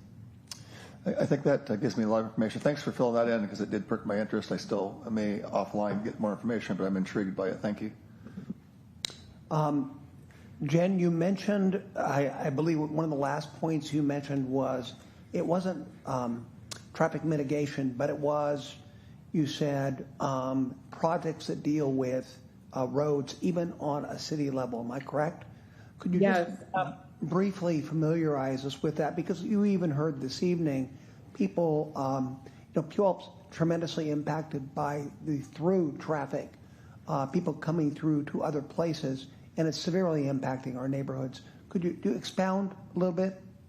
Sure. So the bipartisan infrastructure law of 2021 authorized a new grant program at the U.S. Department of Transportation called the Safe Streets and Roads for All grant program. SS4A is the acronym you might hear. And it's designed to support specifically, they want to see local governments utilizing these grants to prevent roadway fatalities and serious injuries. $2 billion was made available for this. That's available still from the Department of Transportation. It was authorized from federal fiscal year 2022 through 2026. So 2025 round, they've already solicited applications that remain pending. Announcements should be forthcoming on that. But we expect one more final round of applications that can be submitted at some point likely after the shutdown. You can seek out different grant types, so you can do a comprehensive safety action plan. That's sort of the foundation of the SS4A program. Then beyond that, you can do, and I believe that the city has received funding previously to support the development of an action plan. A lot of local governments seek out planning and demonstration grants to develop, complete, or supplement an action plan. But I think the real exciting piece is implementation grants, which can be used to implement any projects or strategies that are consistent with existing action plans that seek to address roadway safety problems.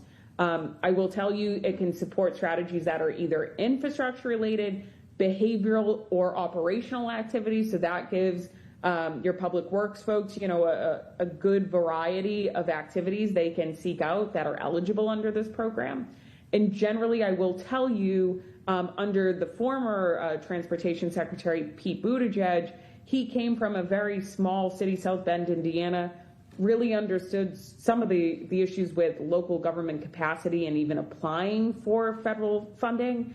The SS4A program is designed to be very easily, it's very easy and accessible for local governments to apply for those funds. It's one of the least complicated federal grant applications I've ever had to work on in my life. So definitely want to encourage you all to take a look at that, particularly as you move through your action plan and get on to the implementation grant, so you can potentially fund construction of some infrastructure solutions to these challenges you've been dealing with there. Thank you. We may already be a recipient, I'm not sure, are we, of the SA4A? So I know that we do have an action plan, of which we have a list of projects in there. I believe one of them was the Wildwood Park Drive sidewalk was one of those projects identified in the plan, but we can look into that as an opportunity for sure. Okay, excellent. So proceed, Eric, how you'd like to guide us through this. Councilmember Adler, do you have a question for Jen? Yes. Okay. Well, thank you. this is not, it's a comment, not a question, and it's more geared towards staff. Thank you, Jen. That was a great overview. You did a very good job, Jen, of highlighting different opportunities, no pun intended, that exist, perhaps exist for the city. And I just want to be very clear that I hope that we don't lose that in the conversation, right? And particularly on the last grant or program that exists, especially on the heels of this tragic incident that happened yesterday here in our community, and some other challenging neighborhood traffic situations that are pretty well known. I just want to be sure that we're gonna put our heads together and figure out how we can utilize or apply or what we can do. I really don't want us to lose track of this. So, and if we do intend to develop some type of federal legislative agenda or priorities, I mean, certainly we can't go to members of Congress and, members of Congress can't go and advocate and lobby federal agencies on behalf of different grant applicants, but they can provide letters that encourage federal agencies to get full and fair consideration. And so I hope that we can find a way to include some of these opportunities that exist to be part of our priorities, our federal priorities. Again, I just really don't want to lose focus of what exists and can be an opportunity for us. Thanks. Thank you, Councilmember Adler. Councilmember Johnson. Thanks, Mr. Mayor. I just want to tag on what my colleague to my left had mentioned too. I know many of us were behind seeking out and hiring a federal lobbyist, which Jen has done an amazing job. Met her, I think, several times in person, and then, of course, listening to her report and so forth, so on. I guess I would love kind of an update, if not now, at least later. I think part of the purpose of hiring her, she's going to scout troops on the ground and can bring back information, and staff and whoever council can give some direction on maybe tapping into that. Are there any projects since we brought her on that the city can state that now that she's identified things that we're working on some federal funding or some federal support, and if so, what are they and how much has been attained? I know it's still early on, so maybe the funding's not there, but at least if it's not attained, what things are we working on that her bring to highlight could potentially benefit us? And if not, what are we doing to get that list up so that it begins to start taking into place at some point down the road? Yeah, absolutely. So, for instance, Jen had just mentioned our earmark request for the Meeker Street project, so that's a pending one. Some other potential ones include the railroad quiet zones. I know that there is some federal funding there through those different agencies, and then also funding of Shaw Road construction. Just a couple of examples of some big infrastructure projects that will need some federal grant assistance with. So, but yeah, we're having conversations with Jen about that, and we can certainly have her come back and do some more updates to you all on some of the things that she's working on. That would be great. I think it would be good for council to have updates on, the ones that we're working on now that have come to fruition, and then updates. Hey, we're getting closer to that, or right, and then if we add new ones, I want to know what's going on and what's new added to that list. Because we should see a growing list. It's almost like a snowball effect. And once you get several years of this going in, it may take a while, but then things every year start coming because you've been doing some seed sowing in the back. So I'd love to see that enhanced a little bit. Cause I think it's not against opportunity for us if we haven't tapped any federal funding to support our city in past, and we're intentionally to do it now. We should really be engaged pretty heavily with staff and with our reps on the federal level, as we do with the state. We do a pretty good job with the state here. We've been doing that pretty well for years, but this is kind of a new kind of addition, broader level, and so I hope that there's some intention, and I'd love to get briefed on that, with council. And I would even like to suggest, Mr. Mayor, that as I'm hearing Jen chat a little bit, I know that we have breakouts with our state lobbyists kind of offline. I'd love to see maybe like a retreat or some kind of a deal where we do a Zoom thing with her and council could sit down and just collaborate a little bit and find out more information what we could do to kind of partner and support some of these things and get behind it. Because as you kind of alluded to, unless a city is engaging these things, they just kind of fall by the wayside. So as we're kind of engaged with potential, it kind of fires us up to, perhaps put some fuel to some of those opportunities, and we'll start to see them come through. So I'd love to see in the future, maybe next year, some opportunities like we would do a study session. And that study session would be simply to discuss and talk about perhaps state and federal opportunities with our lobbyists and with staff to talk about what we could do to empower them to bring some of these things home. Thank you. Thank you, Councilmember Johnson. Okay, Eric, I assume what you want us to do is rank those capital projects. Yes. And before we Luke. do that, yes, I'd like to get Luke up here to provide just a brief update on what's happening at state, and then yes, we will get to that. So I'll go ahead and get Luke Esser up here. Thank you. Thank you, Mayor, council members. Luke Esser, part of your state lobbying team, and I will be brief but hit a few highlights in preparation for the upcoming 2026 state legislative session. This will be a short legislative session. The 60-day legislative session starts on January 12th, goes till early March. It is, as a short session, it'll have fewer bills considered, and it'll be modifications to the biennial budget, though it is worth noting the most recent quarterly economic and revenue forecast showed the state, their predictions are the state will have slightly under $1 billion less money to deal with over the next 4 years, and the previous quarterly forecast had several $100 million of a decline as well, which accumulates to over $1 billion. Now, we'll see there are 2 more revenue forecasts before they have to adopt their supplemental budget, so things could turn around, things could stay the same, things will get worse. But that just shows that the current trajectory, the current trend line is showing some real budget challenges again that the legislature will be facing in the coming legislative session.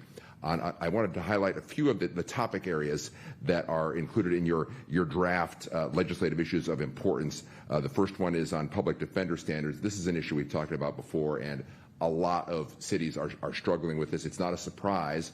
We kind of knew this was coming for some time now, but earlier this year, the state Supreme Court went ahead and adopted the caseload standards for public defenders, which basically cut by a third the caseload that they're allowed to have, which in effect triples the number of public defenders needed, which is both a budgetary challenge plus the fact that there aren't, in terms of workforce, aren't a lot of public defenders sitting around with having been doing nothing these last few weeks and months that are looking for something to do. So it's both a workforce challenge and a budget challenge for cities all over the state. Association of Washington Cities, it is a common concern, I can assure you of that.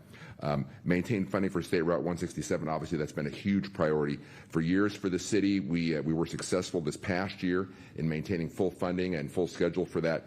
I do want to highlight that in addition to making sure the project continues and is fully funded, there's the side issue of as the transportation budget gets under a little bit of stress, and it is under a little bit of stress, not as much as the operating budget, they look for ways to fill those gaps.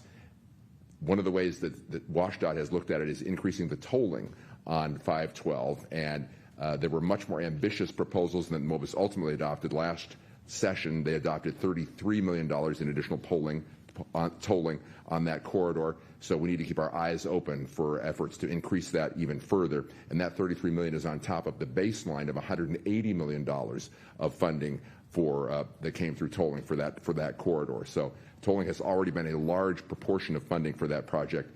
We need to keep an eye and make sure what the proposals are going forward to increase that. In terms of land use and zoning mandates, the one that seems to get the most publicity lately, that seems to be a lot of emphasis behind, is last session's, I should say, House Bill 1195, which is related to step housing, supportive housing, transitional housing, emergency housing, and I forget what the P is for, but step housing. 1195 would prohibit cities from not approving permits for step housing in any residential or commercial zone. And so that has been controversial in many quarters, and just wanted to make sure the city was aware there will be a renewed effort to adopt that or similar legislation in the upcoming legislative session. There'll be efforts to increase other housing opportunities, but that has gotten the most publicity so far. Luke, what sir. what is step housing? Supportive housing, transitional housing, emergency housing, and I forget what the P stands for, but that's step housing is the acronym that describes those types of housing. So that would be an emergency shelter? Yes, that's the E is for emergency. I remember that much. Okay, proceed. You bet. And mention was made of Basic Law Enforcement Academy. Unfortunately, the state took a step backward in the current budget. 2 years ago, the state went from funding 75% of the BLEA costs for new officers to 100% last spring. As they were putting together their budget and experiencing budget challenges, they went back to 75%. So cities all over the state were hoping they will return to the more enlightened policy of completely funding the Basic Law Enforcement Academy costs for local governments. And finally, in terms of the new item for this year, increased funding for removal of trash and debris on state highways, want to let the council know that both trash and graffiti on state highways is a concern of a lot of jurisdictions all over the state, a lot of people all over the state. And so far, WSDOT, the State Department of Transportation, is very sympathetic, but points out that they haven't been given a lot of resources to deal with those problems. There was actually a pilot program a year ago to provide $1 million for graffiti, and they actually looked at using drones to paint over graffiti and to put cameras up to try and catch those taggers. And there was basically the results of that was there was some modest success, but WSDOT really won't be able to do much unless they get a lot more resources for those types of activities. So just a little info on that. My understanding, Department of Ecology does the cleanup, don't they? You're absolutely right on the trash part of it. You're absolutely correct, and they have the similar complaint that they don't have the budget to do that, which is why you see a lot of groups that volunteer to clean up and get the little sign by the side of the highway for their efforts to do so, but it's never enough. Councilmember Johnson. Thank you, Mr. Mayor. I just want to comment on a couple of those points. Did you touch on, because I thought I saw it in the PowerPoint presentation, but did you verbally touch on, maybe I missed it, on some further potential work for condo reform on that? Is there any movement in the state legislature to finally lift some of these fear and valid fear concerns from developers who want to build homeownership condos but haven't been able to do it because of the high risk, and so they end up building more apartments, and now we live in a state that is increasingly building apartments, which perhaps in long term may not be the best ideal for family wealth, equity, and the American way. Is there any serious effort to bring serious reform, or is there not much of an appetite on that? I think there is an appetite. I think a lot of people feel good about one piece of legislation that was passed this last session, House Bill 1403, which made some modifications to the implied warranties that exist under state law for condos. Our state has had some of the strongest implied warranties for condominium construction, which can be good if you're the owner of that condominium, but can drive up the costs and make it very difficult to obtain insurance for the construction of new condominiums. So there was some a measured reduction in the amount of the implied liability in this House Bill 1403. I think there's folks who think that it was a step in the right direction, didn't go far enough. I hear some concerns about financing of condominiums from developers as well. Our state has laws that limit the ability to use deposits from people who are interested in purchasing a condo for the construction costs. They're basically just put away in a safe bank account, but can't be used toward the construction in our state. So I know there's a lot of ideas floating around. I haven't seen anyone settling behind a critical mass behind a proposal this year, but I think there's a recognition that condos are very important. There's a lot of conversations about middle housing, and what's key about condos is their ownership housing. As you say, people can build equity, generational wealth. So there's a lot of desire to do more to facilitate condominium construction. We haven't seen what the next generation of bills might be to support that. Yeah, I guess I'm a little disappointed, but not surprised, and I don't mean this, rudely. But the state had some basically pretty strong mandates that came down and imposed local jurisdictions to imply this housing reform and zoning and all this stuff, and their intent was to provide housing. I don't know why this condo reform wasn't folded into that package as part of, if you were looking for a broad base of affordable housing. That should have been part of that package. And so I guess using that, I think, common sense argument, why wouldn't somebody want to pick that up and kind of hit refresh on that as part of a comprehensive plan from the state to generate more types of housing and more affordable housing by limiting liability so that investors would actually see a potential interest in that versus a huge liability. And if you got A or B, and one has a high probability of potential long-term suits, and one doesn't, I'm going to take this one. And any business person would do that. So we have to help them kind of even the scales out or make it even more incentivized. So again, apparently not much of an appetite for that based off of that conclusion, or maybe it's too basic and too common sense. I don't know.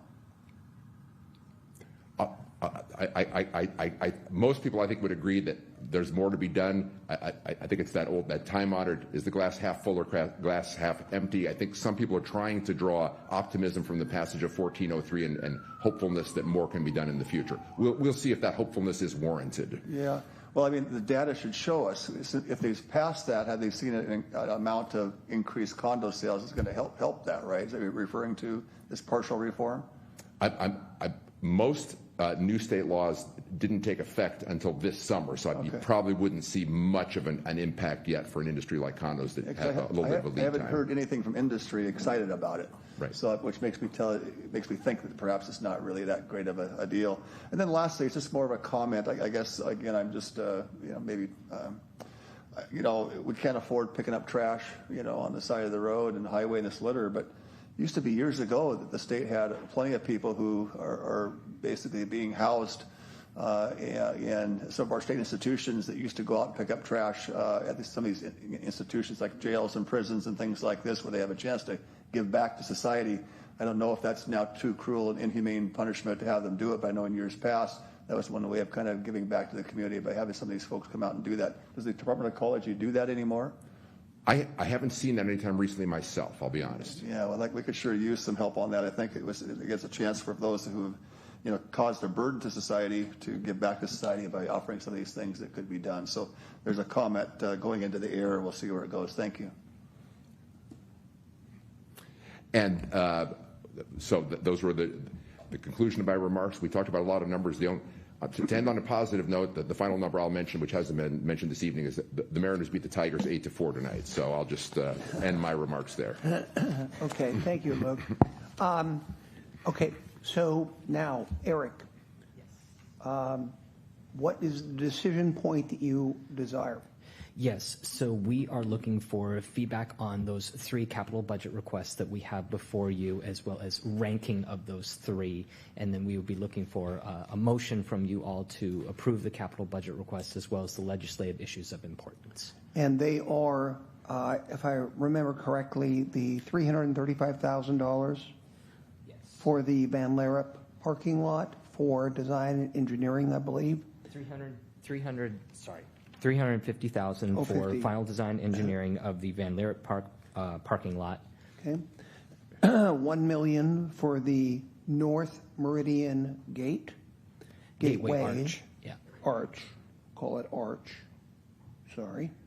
And then $1 million for the stormwater that will basically go under the railroad tracks, correct? Correct. Okay. So those are the 3. Councilmember Johnson?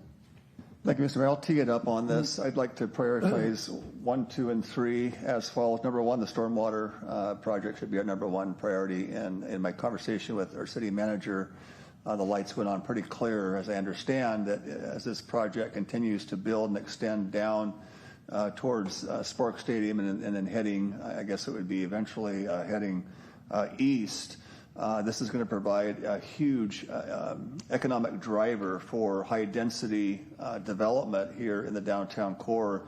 that developers will begin to look at and realize they can tap into the stormwater and go right down to the river and really, in a sense, stimulate some downtown development.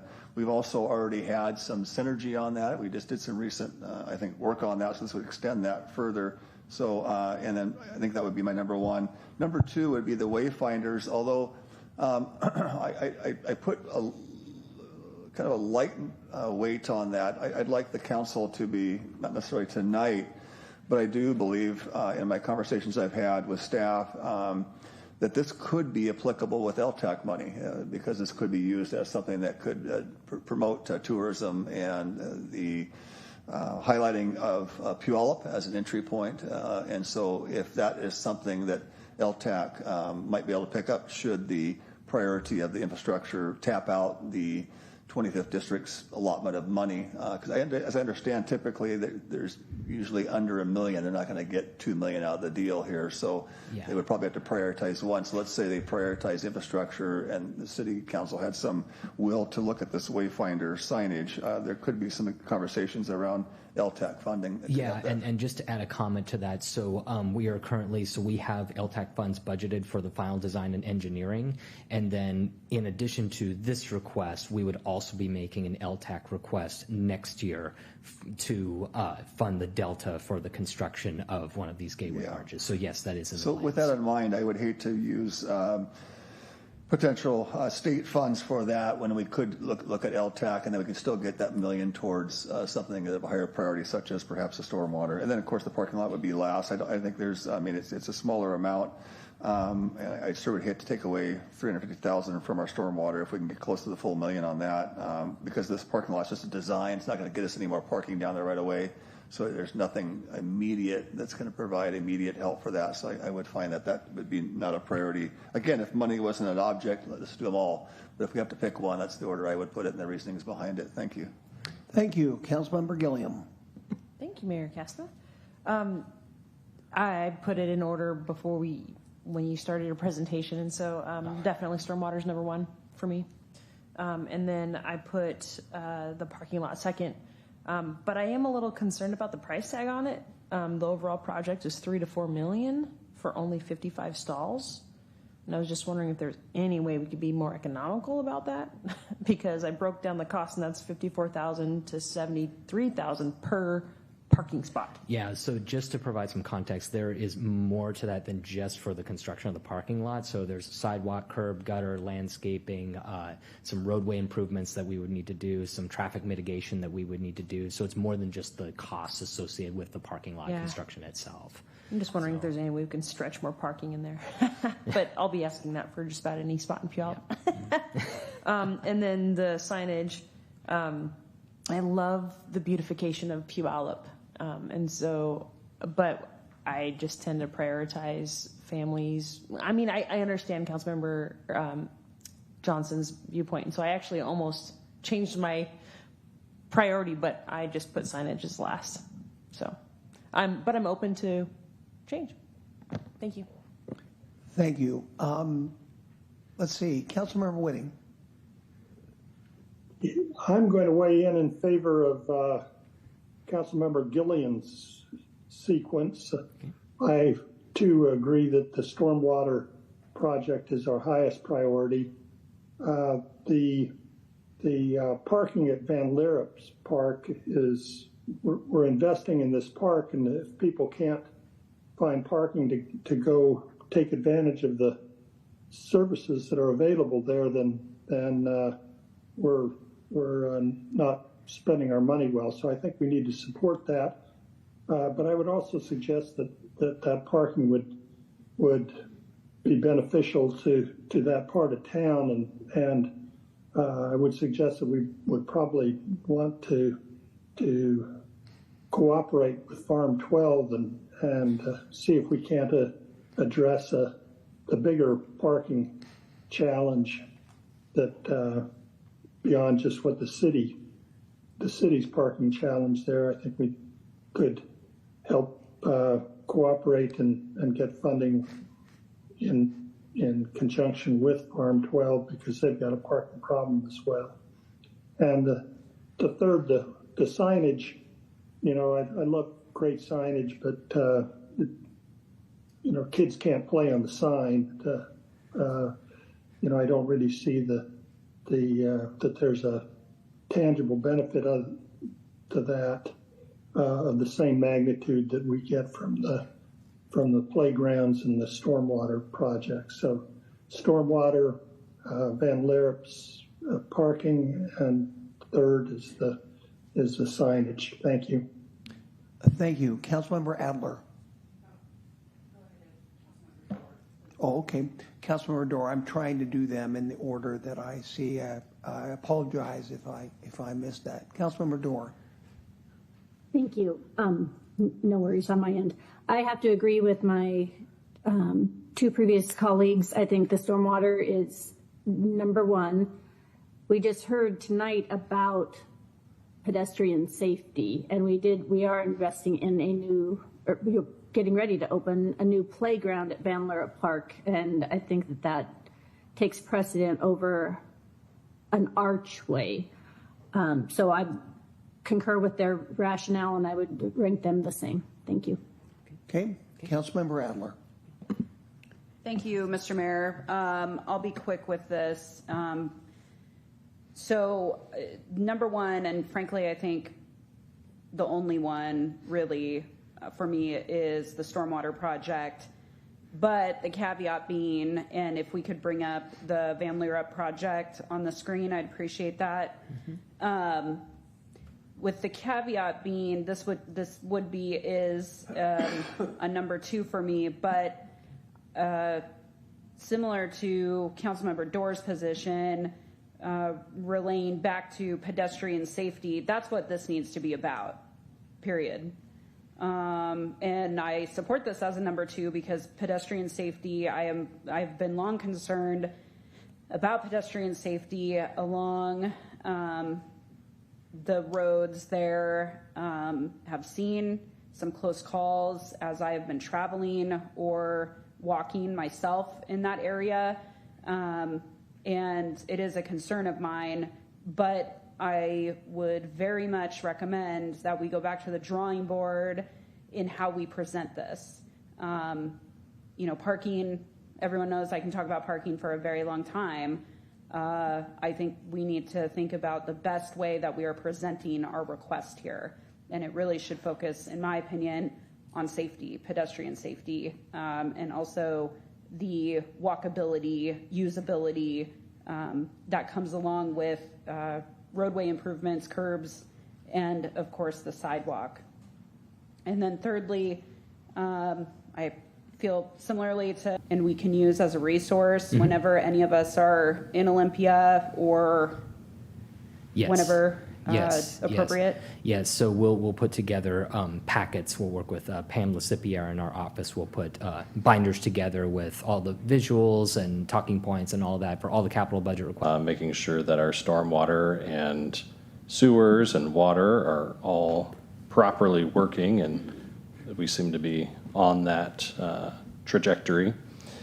The next thing I would say is the parking lot at Van Lierop. I think that provides a tremendous amount of positive parking and safety for that area, being that we have the trail right there as well.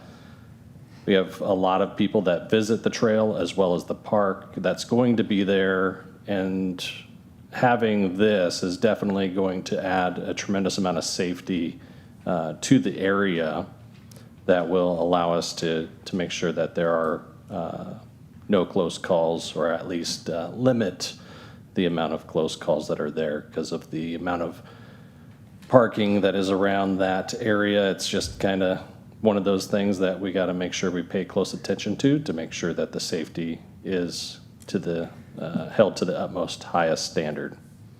And then lastly, a true favorite is the archway there as number 3. I think we can utilize potentially some LTAC dollars there as well to make sure we get that finalized. But those are my top 3 in that particular order. Okay. It sounds like you have a pretty good consensus there. All right, awesome.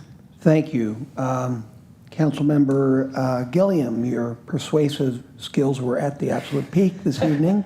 I too will accept the Gilliam matrix, as we will refer to it.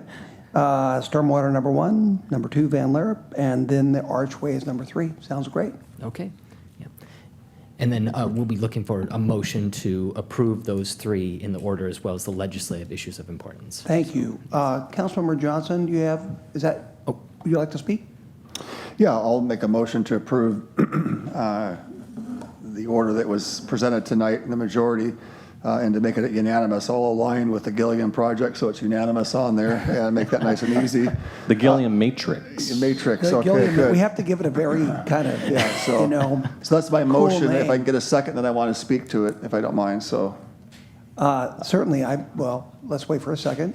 Second. I'll give the Gilliam. Okay, now we'll have discussion. Yeah, so, yeah, now that it's unanimous and I'm behind it, I've been thinking about this, parking lot situation in the park. And if I recall right, and isn't this really close nearby to the Riverwalk Trail, the trail systems there? Relatively, yes. Yeah. Yes. My reason in wondering is that could it be, as we pursue, grant funding through the state or whoever, which it sounds like if there's only $1 million cap, it's probably not going to get, number 2 is not going to get there based off of the state. It'll probably go to the infrastructure, which seems like unanimously is, the first priority. But it would seem to me, couldn't there be some different state funding that might pick up on transportation, non-driving transportation, since this is a corridor, the Riverwalk Trail, people parking and then using that as kind of a basis for safe travel outside of traditional roads. I wonder if the county might look at that. There could be some grants for the county, other state funded buckets that might help connect this intercontinental or interstate-wide trail. Isn't there something that we should be looking at on this? Yeah, potentially that will work with our state lobbyist on that, but also another funding opportunity would be through the state RCO. If we could attach an amenity to the parking lot project, that's something that could be something that they would want to consider funding. So we're looking at different options. If this was an isolated park, like over in Sam Beach, you're not going to get that. But this is really on a major corridor of a trail system that goes from Tacoma up to, Mount Rainier eventually, right, in terms of that. So it's kind of a major corridor. And if this park is kind of a rendezvous of people stopping and hanging out there and they want to take that trail, either way, it seems like there might be some grant opportunities in a different bucket than this legislative kind of projects. I hope that we're looking at that, because that might be a no-brainer. Thank you. Yep. Okay, there's a motion. It's been seconded. Is there any further discussion? Hearing none. All those in favor indicate by saying aye. Aye. Opposed, nay.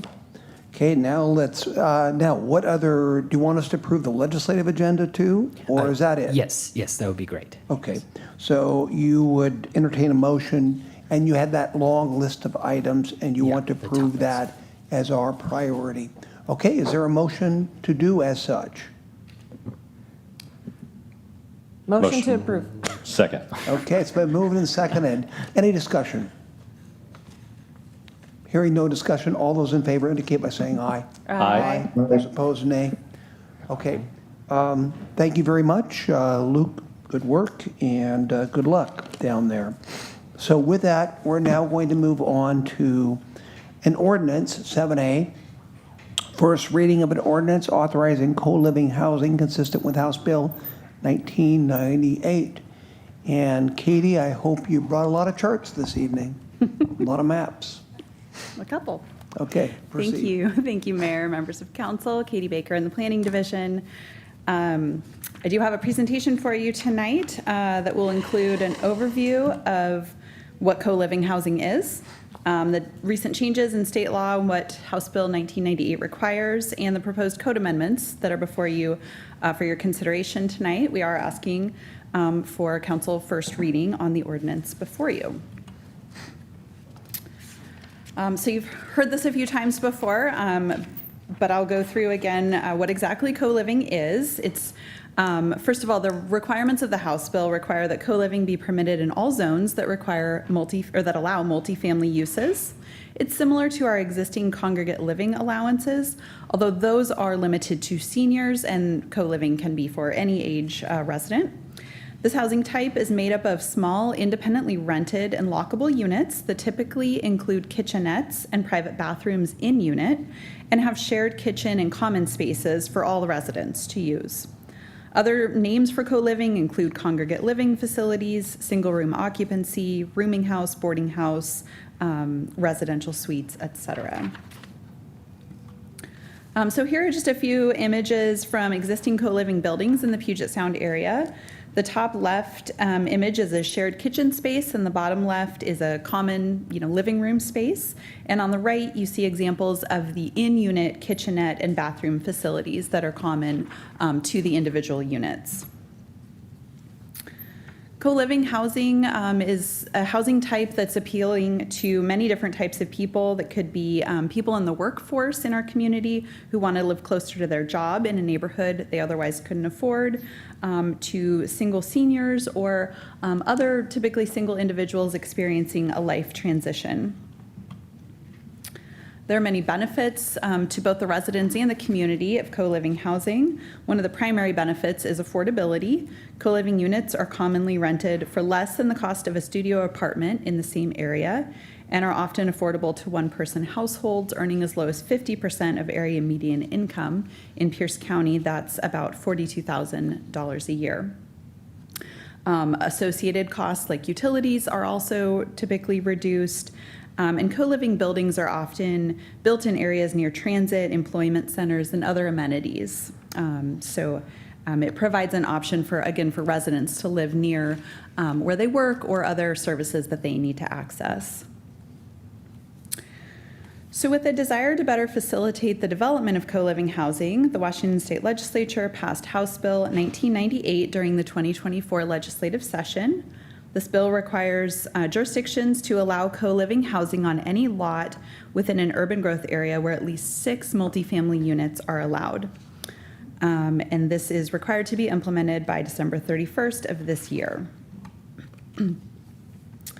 The House bill had additional requirements for a city's development regulations regarding co-living, primarily that jurisdictions may not require standards that are over and above or more strict than how we would regulate other multifamily residential uses in the same zone. Such as, we can't require additional use or room dimensional standards, additional notice, things like that. So I wanted to just walk through the actual proposed code amendments before you tonight.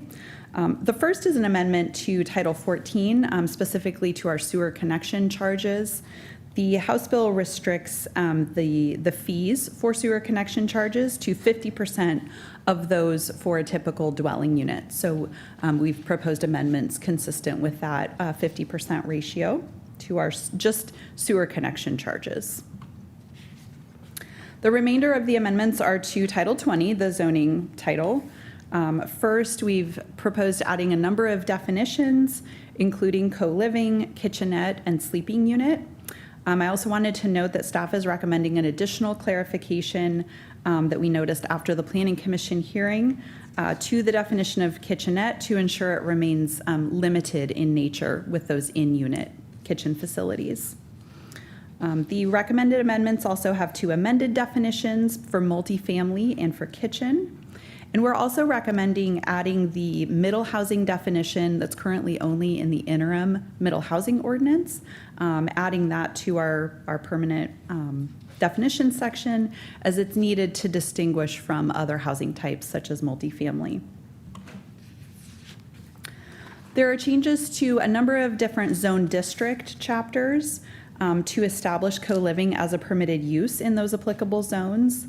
I wanted specifically to note that in the RM10 zone, the Planning Commission has recommended that co-living only be allowed on lots that can already accommodate 6 dwelling units. So that would require at least about a half-acre site in that zone to accommodate co-living housing. Co-living would be an accessory use in our C zones, That's consistent with how we regulate other multifamily in that zone. And then a primary permitted use in our mixed use and medical zones.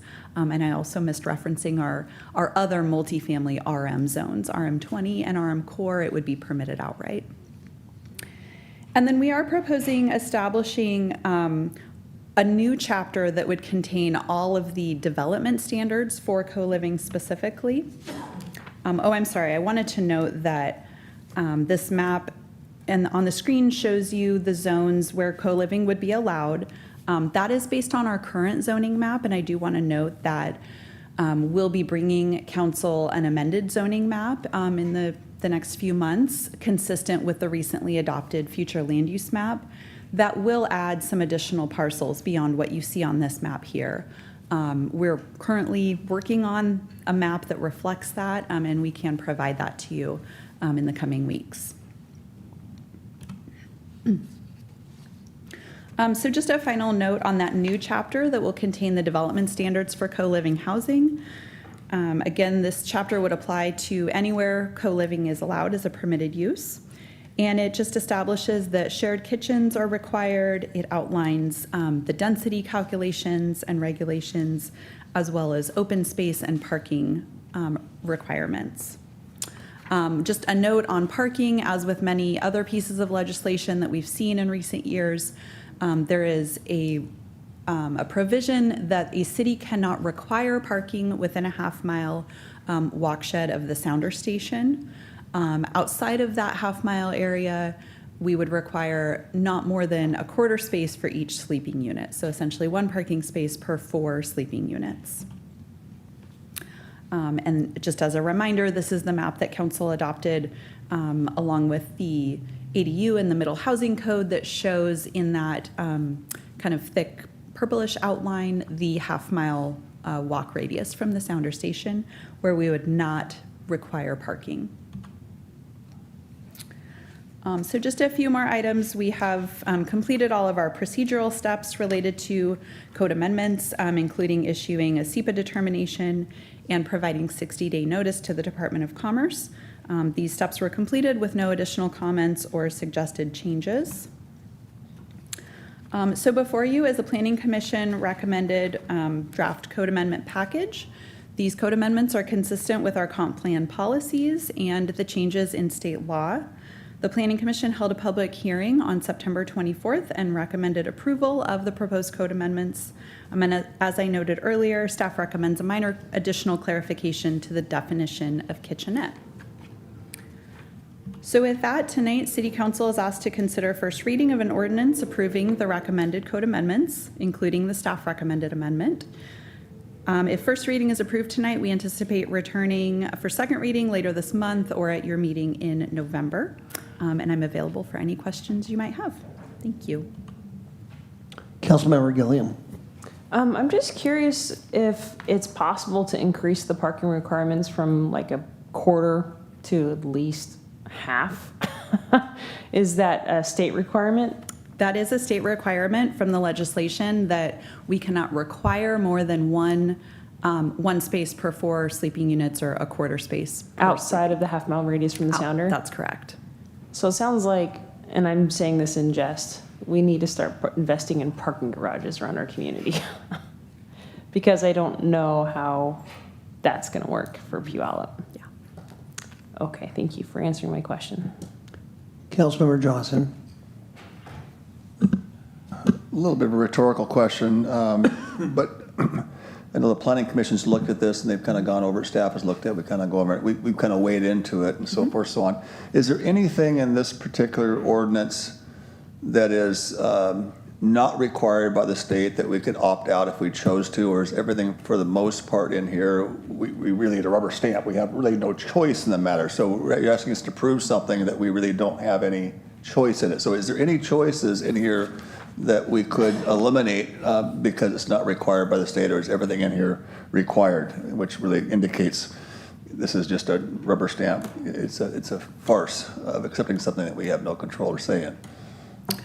So by and large, the Planning Commission recommendation is consistent with the state legislation and does not go any further. I will say there are a couple of definitions that were recommendations from a model ordinance that aren't required by the legislation. They do just help clarify what we're implementing. But those are, I think, fairly innocuous. In terms of the standards, this ordinance exactly complies with the legislation and does not go any further. Okay. I'm going to trust my colleagues on that. If there's anything we should look at, I'd sure like to, again, I'm not stating what you're saying is not the case. I just, are we missing anything? I know that this council's been pretty, for the most part, trying to, I guess, cooperate with the process that's been given us, but also to try and find some latitude to implement it in a way that we feel is appropriate. And I want to make sure that we've exhausted all of that aspect of it before we finally sign off on this, which it sounds like maybe we have. But council, if I'm missing something here that we need to delay this a little bit and talk about it, certainly we would entertain it. But if we come to the end of the line to where this particular ordinance is pretty much a reflection of what the state is mandating or demanding from us, then really we're just serving as an extension of the state to basically approve something we didn't even approve or ask for. So we're kind of, in a sense, gracing or blessing, some might think is unreasonable. So anyway, that's all I have to say on that for now. Thank you, Councilmember Johnson. I too try to explore all the different options, and I have with this piece of legislation. The only option I could see is if we partake in a rezoning process that actually changes the zones so that this will no longer apply to them. And we could go through that process. That would be a way of doing that. It is very troubling. We saw all the effort that went into securing the senior center 50 parking places because of a new apartment structure that will be coming in. Them feeling as if they will not have adequate parking. What's fascinating about that is that we were able to get them to build approximately 30 dedicated parking places just next to this new development. I would like everyone here to know, and I believe everyone already knows this, the legislature last session said we could not require in our entire city more than half a parking space per unit. And per a single family home, we could require only one. Now it gets worse because the House passed a bill called a transit-oriented development bill. Katie, I think I want you to confirm this. And that says that within a half mile of sound transit, we can't require, now I'm going to repeat this, we can't require any parking. I'm going to repeat that. We can't require any parking of apartment structures, of sixplex, fourplex, duplex, zero parking. Now, I understand the good intention of people who want more housing, but you have to be realistic. People drive cars, and something like that will destroy downtown Puyallup. It will, because we need street parking for our merchants. And now with the law that passed, that is in effect, I think we have a little bit of grace period before the absolute parking requirement goes into effect. But that means our downtown entire core, we can't require parking from anyone. Councilmember Gillian, you're absolutely right. What that does, it shifts the entire burden onto the public. The public either has crowded streets or we build parking garages everywhere at a tremendous expense. And it's from the idea that you could take what happens in Seattle in a very, very intense urbanized environment and you can apply it to the entire state. Small towns like Puyallup. You would not have thought that when we connected to the sounder, that it was in some respects not just a conduit for people here to live the kind of neighborhood that they want, to enjoy the amenities of Puyallup, but allow us to work in a very highly urbanized, frankly, to many people in Puyallup, not the most desirable place to live, just because of that intensity. They'd rather have a yard and have their kids walk to school and these types of things. But little did we know that by doing that, that the mandates that would come from the state mandate us to be exactly like Seattle is.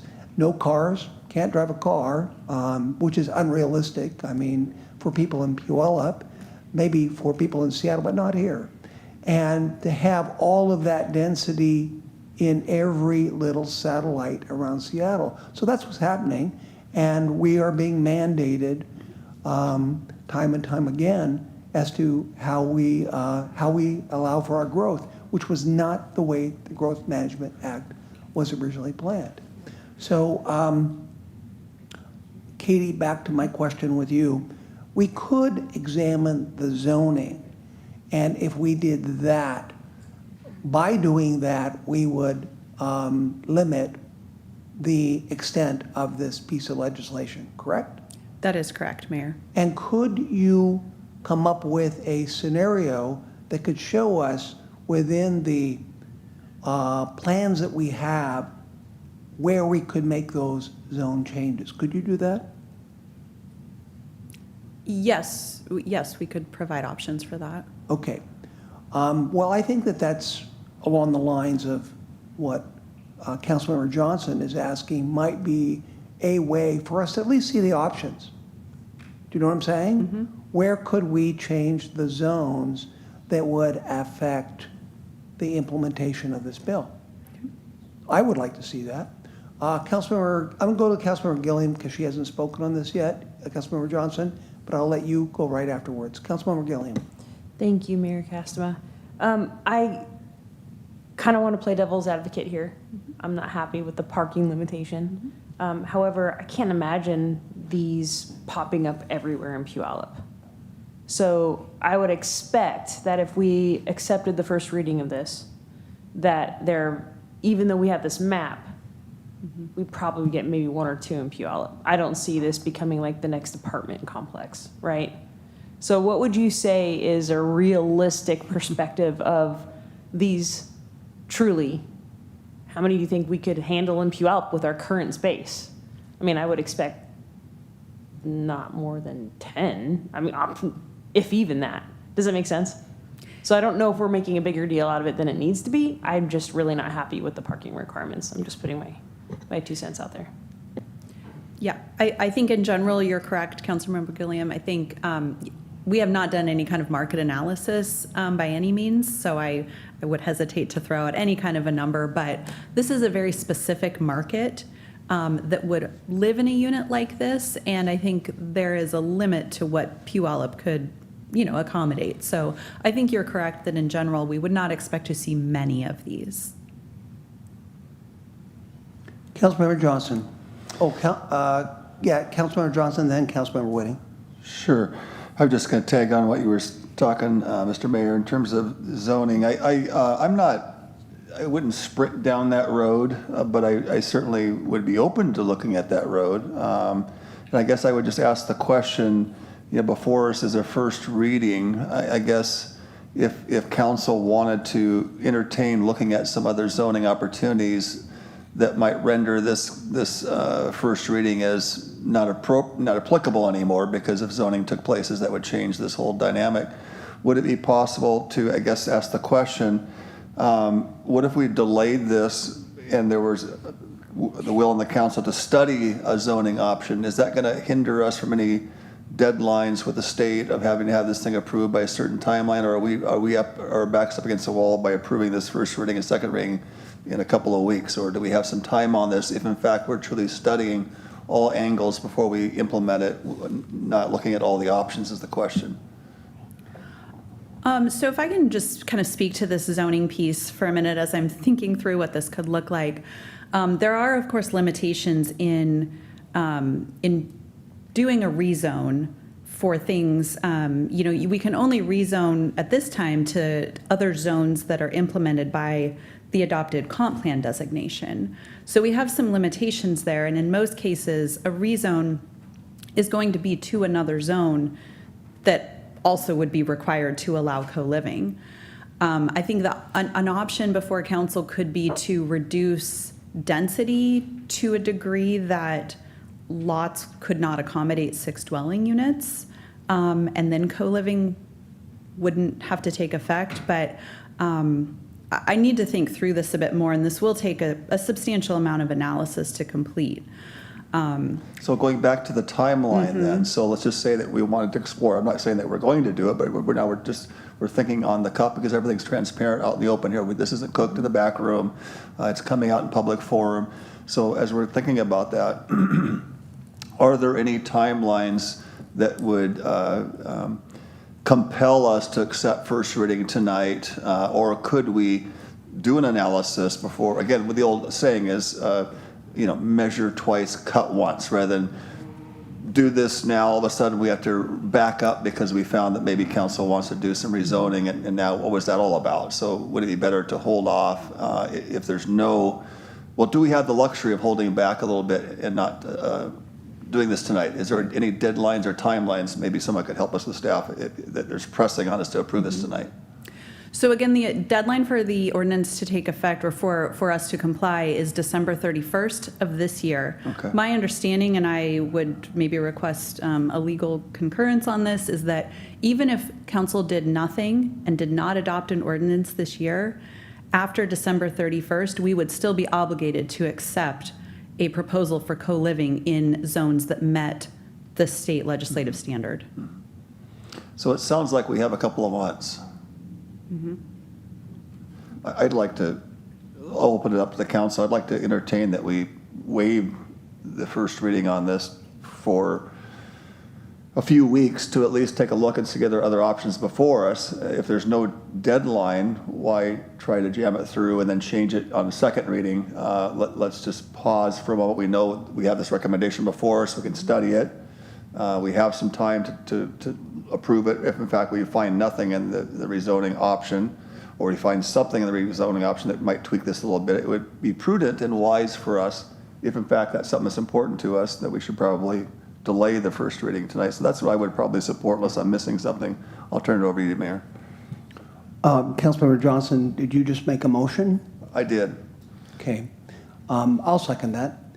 Councilmember Whitting. Katie, we're talking about code changes here and zoning changes, and can we consider those two separately? We're required to implement the code changes that you're bringing forward. We've got into a discussion of zoning. Can we do the code changes without and come back and revisit the zoning later? That is certainly an option. The direction that I'm hearing from some council members tonight is to consider them collectively, but they could be considered separately. So basically, what I'm understanding here is that we don't have any choice in the code changes. Is that a correct observation? Yes, the code that we've presented to council is exactly consistent with the state legislation. Really, the only area of choice is amending zone districts such that they're not obligated to accommodate co-living. So the zone districts would be something separate from the code changes. It would take a separate action, yes. And we'll still have to do the code changes because they're required. Yes, that's correct. Okay, so I'm not understanding the reluctance to get on with first reading of the code changes because we've got to do them. And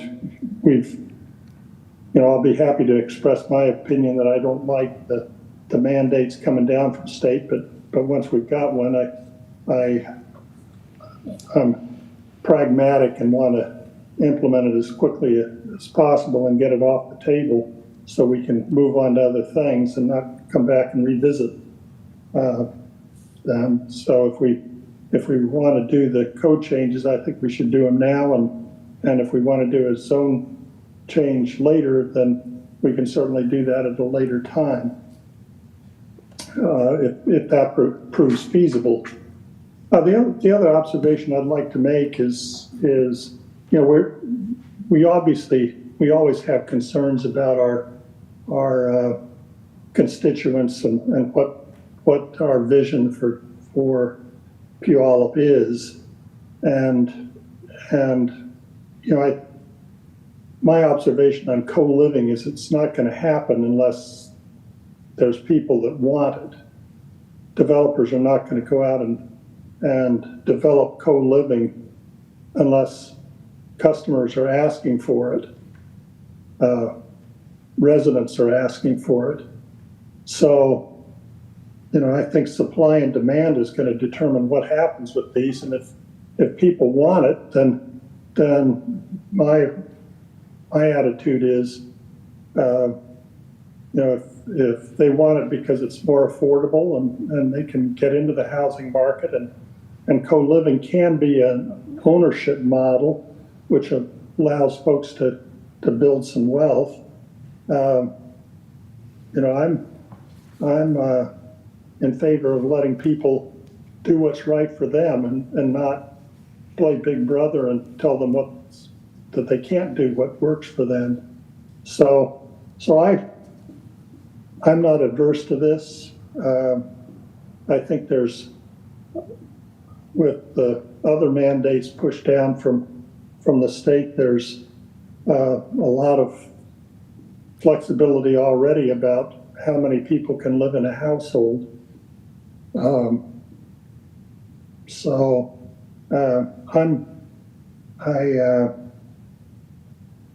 will not support the motion. Thank you. Thank you, Councilmember Whitting. Councilmember Adler. Thank you, Mr. Mayor. So I just want to make sure that I'm clear. So I have two questions.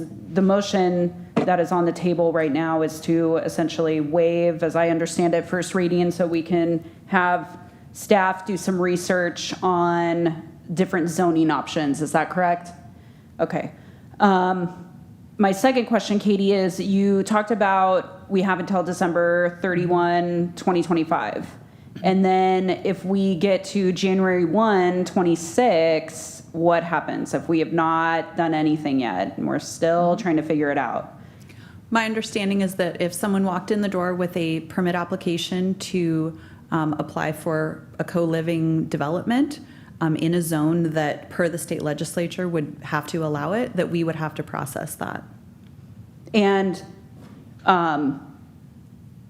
we would process it and allow for it based on the legislative, what was passed by the legislature? Yes, so based on it being in a zone on a lot that would allow 6 multifamily dwelling units, and then we would apply all of the regulations per the state statute, such as parking, open space, that kind of thing. Thank you.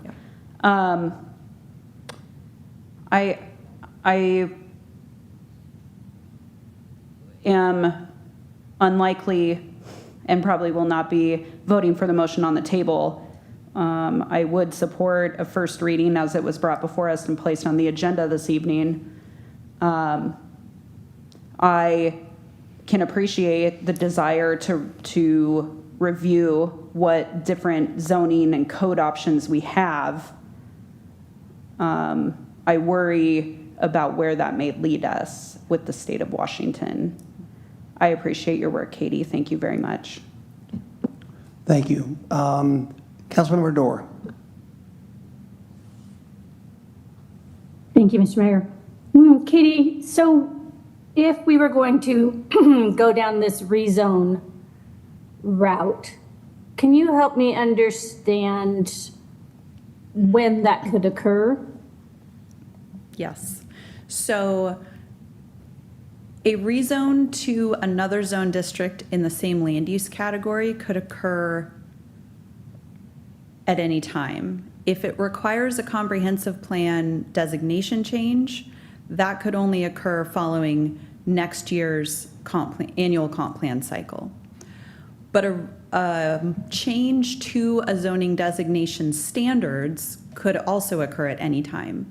So the council could go down the path of decreasing the density allowances in multifamily zones so that the 6 units per lot would not be triggered. It would effectively make most of our multifamily zones nearly single-family zones. It is kind of my off-the-cuff thought process. And with that, what does that do to our 74-ish hundred housing units that we would need? It would impact it significantly.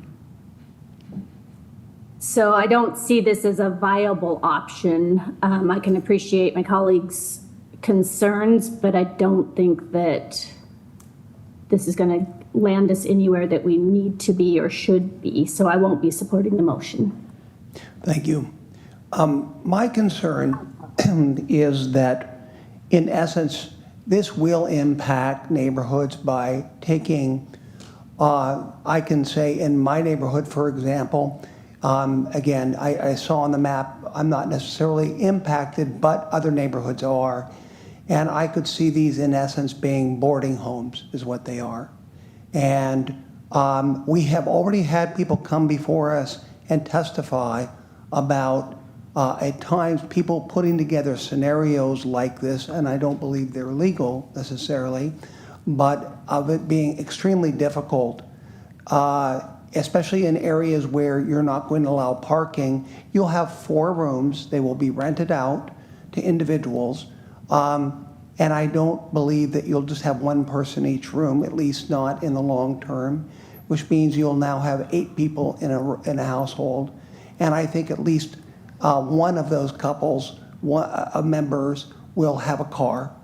And there's no parking requirements. So now in front of your street, you'll have 4 cars. You could have up to 8 cars living there.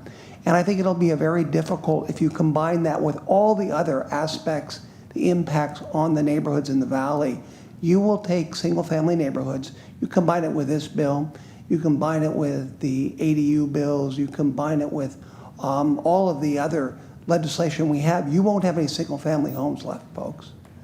In 20 years from now, you won't be able to recognize the single-family neighborhoods we have in Puyallup, because I can say already you've seen huge transformations in these neighborhoods. The number of rentals you have, when a house comes available for sale, an investment banker buys it probably half the time at least, and you again take people away from single-family ownership, and neighborhoods just turn into renters. And I'm not saying that's bad, except for the fact the ownership has stability. When times get difficult, owners stay there because it's far greater stability than people who can just pick up and move. And again, I'm just talking about probability. Obviously, a lot of people who rent stay there for years. But that is my concern, is that I can see this basically turning homes into boarding homes. And I think we should be very cautious on how we proceed with that impact. And I will say, Councilmember Whitting, you talked about how everybody should have this type of opportunity. I don't know. Is it available in HOAs? Are all HOAs subject to this? So this is not being proposed to be allowed in single-family zones, which is where we see most of our HOAs. So it wouldn't be allowed in those areas. Right. And that has a lot to do with the fact that I'm sure that the HOAs had something to do with the zoning in the first place. I would agree. So, yeah, well, it's just amazing how that works. But anyway, Councilmember Whitting. Yeah, I'd just like to observe that several things. One, you think this is going to, you indicate that concern that this is going to reduce the home ownership. And I look at it as an opportunity to increase our home ownership. I know of only one co-living project under consideration in our regional growth area, and it's a home ownership model. It's not a rent model, and it has the potential of allowing people to get into a home for you know, a couple $100K as opposed to 600. You know, a down payment of 20,000 instead of a down payment of 60,000. So my perspective on this is quite a bit different than yours, and you know, I understand the concerns about the encroaching on neighborhoods, but again, this is not in our single family home areas. This is in areas where apartments are authorized. So that it would not be something that you could do in next door to your house. It's not feasible there. It's not feasible in my house. It's not feasible next door to your house. It's not single family home area. So you know, worrying that we're going to lose our single family home ownership because of co-living, you know, I think the concern is misplaced. So that's my perspective on it. Thank you. Thank you, Councilmember Whitting. Councilmember Johnson. Thank you, Mr. Mayor. Katie, help me with this a little bit. So I guess I kind of asked the question, and it's been reiterated a couple of times to a few of my colleagues, you know, in terms of, you know, if we do nothing, you know, what would roll in? And I asked you if there's anything in here that's fluff that could be weaned out that was over and above what the state has dictated. It seems awfully odd to me. I'm just going to throw this out there just for talking points. You know, the state legislature and has determined in their, again, I don't hold them, in their good intention, you know, kind of dictated a direction that's going, they believe is going to help every city in Washington State, you know, meet a challenge. But what I find it very interesting is that it's been delivered to the city, and yet we're going through a process like we really have a choice. So here we are deliberating on something that we didn't ask for. We're implementing it that we're forced to, and then you're asking me to vote for something that I don't have a choice. It's a rubber stamp. I mean, why even give us a chance? Why just say we're rolling it out and it's going to happen on January 1st of 2026, every city in Washington State? Why do we go through the motions of even voting for it, is the question, if there's no choice, right? So that's where I'm kind of wrestling with. I feel like I'm kind of an extension of a rubber stamp or something that I don't necessarily think is necessarily good for all of our constituents. So that's kind of where I'm wrestling. I do, you know, a few of my colleagues who are concerned and not supporting the motion, that's certainly, you know, you're welcome to that.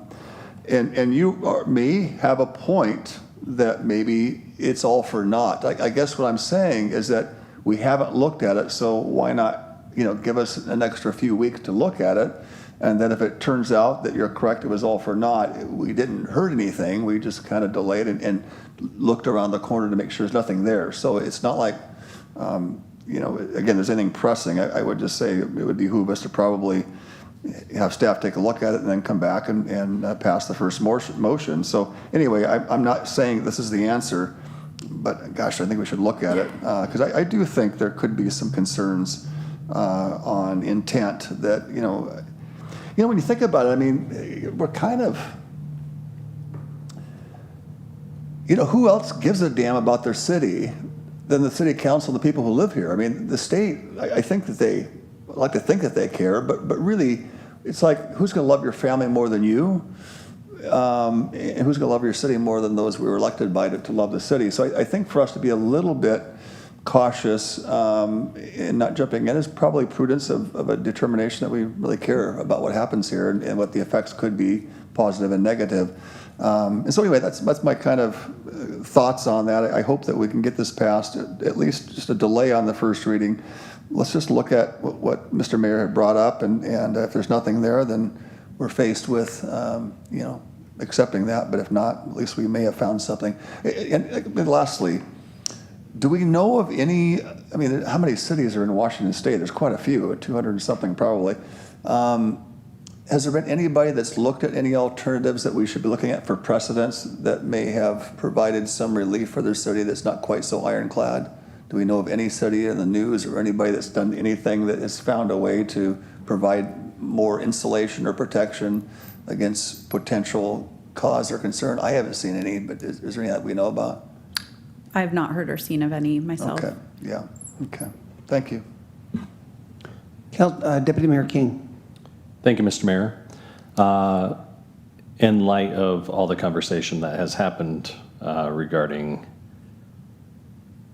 the zoning and the questions and the parking, one of the things that, we need to consider is if this were to actually go into effect because the state told us so, one of the things that we should be prudent on is the parking and what it could do in the sense of forcing us to put time limits in those areas and zoning areas that would allow for those that live in those areas. We're going to see a potential increase in possible zoning areas that would force us to put 3 hour, maybe less time parking in those areas in order to accommodate those housing needs that are forcing us to make sure there's enough parking for those that live in those areas. So with that said, I understand where the state is sharing with us what they want us to do, but I would like to encourage our council to at least take the next week or two to deliberate and to have a discussion regarding not necessarily the idea of the zoning of that we are supposed to be putting into place, but how are we going to combat the parking? That is something that we are, I believe, able and capable of controlling in this regard. So let's just, I would say, take a pause for the next week or two. Let's dig into this and figure out how we can make sure that we have the parking infrastructure on the streets in order to accommodate the housing that we are ultimately, more than likely, going to be faced with. Thank you, Mr. Mayor. Councilmember Dorr. Thank you. So my first, whether we have the parking or not, I think we all agree that it's not ideal. So I don't know whether we have the parking or not is going to change whether or not we have to do this. I'm not making that, I'm just missing the point on that one. City Manager Kirkley, we have, after tonight, 6 meetings this year. 2 of them are budget. What other items do we have that need to come before us? Are there any substantial items? Yeah, the budget, obviously. So we have the budget, which it's a mid-biennium review. There are other planning items that we are working on. There's quite a list of that our planning manager could probably go through in depth on that we are working on. So there's always there are items that definitely are in the queue that obviously we take priority of those projects from council, and if council says you want to work on this, that means we're not working on something else. I think it would be the answer. So this is first reading, and I would encourage us to pass first reading. This is not final passage. And so it doesn't make a whole lot of sense to me after we get done with budget, we have 4 meetings left this year to bog this down. If that is something that the council wants to do and look into for second reading, that's up to the majority, but it doesn't make a whole lot of sense to me we have not liked the majority of the things that planning has had to bring before us this year, so highly confident that the rest of the year is going to be any smoother, and we can't just keep kicking the can down the road here. So I'm not going to support the motion. I think we should pass first reading, and then if we want to have staff do something between first and second reading, that's another discussion. Thank you. Thank you, Councilmember Dorr. Seeing no further discussion, we'll go to a vote on this. It will be a voice vote to start with. All those in favor of the motion indicate by saying aye. Aye. Those opposed, nay. Nay. I believe the nays have it. And we get a count? Okay, clerk, would you go ahead and do a roll call, please? Yes, Mr. Mayor. Councilmember Johnson? Aye. Deputy Mayor King? Aye. Councilmember Gilliam? Nay. Councilmember Whitting? Nay. Councilmember Dorr? Nay. Councilmember Adler? Nay. Mayor Castema? Aye. So it is 4-3 fails. So now the floor is open to additional motions. Councilmember Whitting. I move that we pass first reading of the proposed code. Second. Been moved and seconded. Councilmember Johnson. Yeah, I want to speak to this. And then maybe city attorney or city manager could correct me if I'm mistaken in this. We're about to vote on something that, as I understand, we really don't have much of a choice on. Is that a fair assessment? Is there anything in this ordinance that we have a choice on in terms of implementation?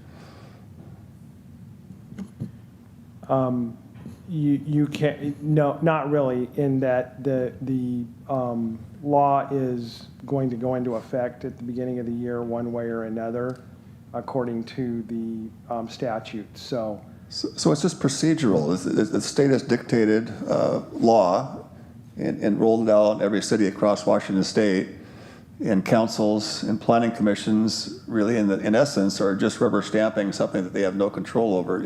It's kind of weird procedural to me to, in a sense, force people to take something on they have no choice in. And that part really bothers me. It takes away any role as an elected official to represent your town when it's been, sidestepped.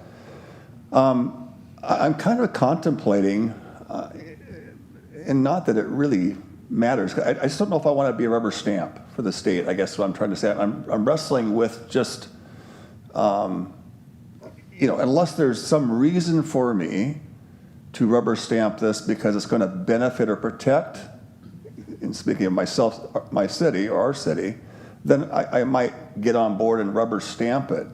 But if there's really no choice that we've had in this matter, to simply accept something or to pretend like we have authority to accept or reject it is really a farce.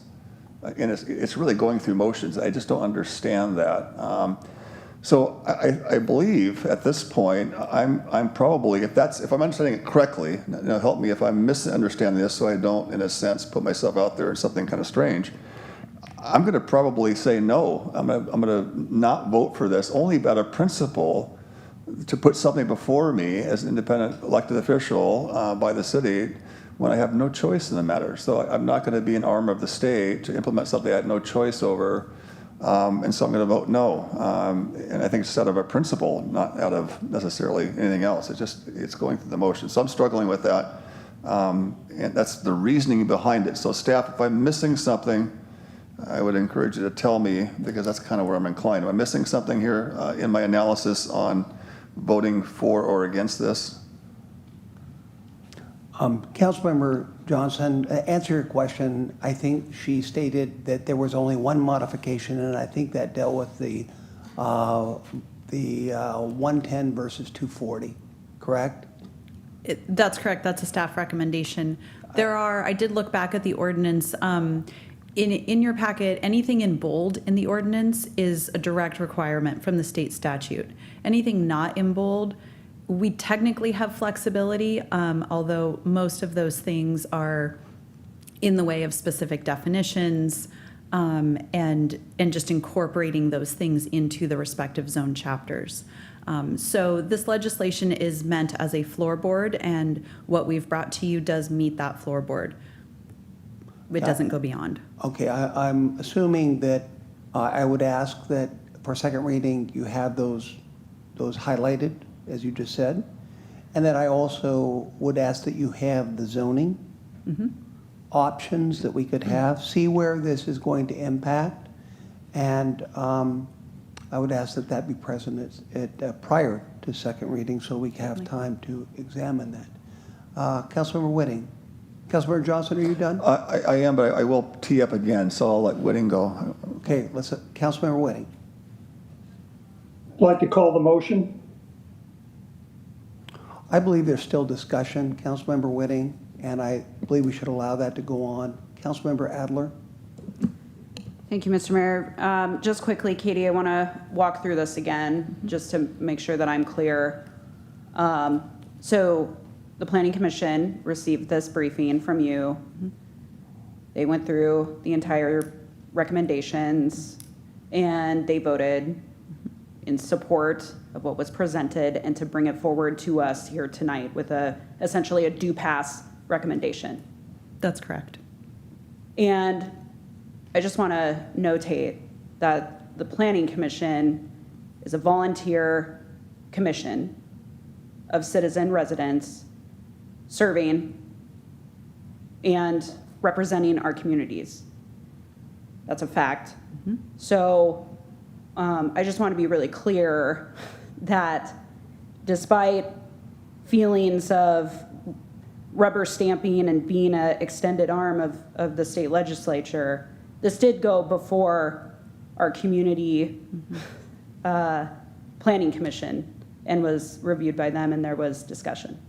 Yes, there was discussion. They did express many of the same concerns that you have expressed, Council. They are also frustrated in the same way, and they simply forwarded a recommendation that met the state minimums and did not go beyond that. Thank you. Councilmember Johnson, I believe we were getting to the end of this discussion, but go ahead. I want to reiterate, I would consider supporting this if in fact we could look back and say that this document, that even though there was very minimal margin, in some sense we found some way to trim something off of this that was beneficial to the city. If that was the case, I might be able to get behind it. But if it's really no different than just what's already mandated, then I'm not going to support it based off of that. Could staff tell me, was there anything that council gave direction to staff or the Planning Commission that in that process that somehow it was made slightly better because we're able to find some, let's call it loopholes or some clauses that allowed us to find some measure of improvement or protection that's worthy of a vote of support? If not, I just can't see how I get behind it. I guess out of principle, because we're going through motions. I just want to help on that. In my recollection, really the only thing that the Planning Commission modified was to specify that bathrooms are required in each unit so that there's not communal bathrooms, and that a bathroom requires a toilet, sink, and shower. So it is accommodating of kind of a full bathroom suite. That was really the primary addition that the Planning Commission added. Okay. Well, I don't think it's enough for me to vote yes. I'm going to vote no out of principle. I may get behind in a second reading. I just can't. I don't feel good about this. And the fact that you mentioned that the Planning Commission, presented this to us, but it sounds like you also mentioned that they also didn't have a choice. If council does not have a choice, certainly Planning Commission didn't have any choices on changes to this. So in a sense, they're going through rubber stamp as well. They're doing the best they can. They added a bathroom or whatever, but I still think it's similar process. There's nothing we can do about it. So we're going through the motions, which I can respect. I mean, don't get me wrong. I mean, let's just use an example of, and not to believe, I'm talking this through, right? Because I'm talking it through. There are other constituents probably talking and thinking it through in some capacity. It's much like the Supreme Court. They deliver a ruling. It's got to be rolled out across the country, whether we like it or not. And I get that, and I appreciate that. In some sense, that's kind of what it feels like. State basically was a court, made laws, they rolled it out, we got to apply. And so we have a kind of a obligation to, in a sense, comply with the law of the land. So as I've talked that through, as kind of a man that respects the law, even though I sometimes disagree with it, I'm going to vote for it only because out of respect for the law that our legislators, although I personally am against it, but I will be respectful to those who are in authority to present this. I don't like it, I don't support it, but I'll respect the law. If this is what's come down, I'll do it for that reason.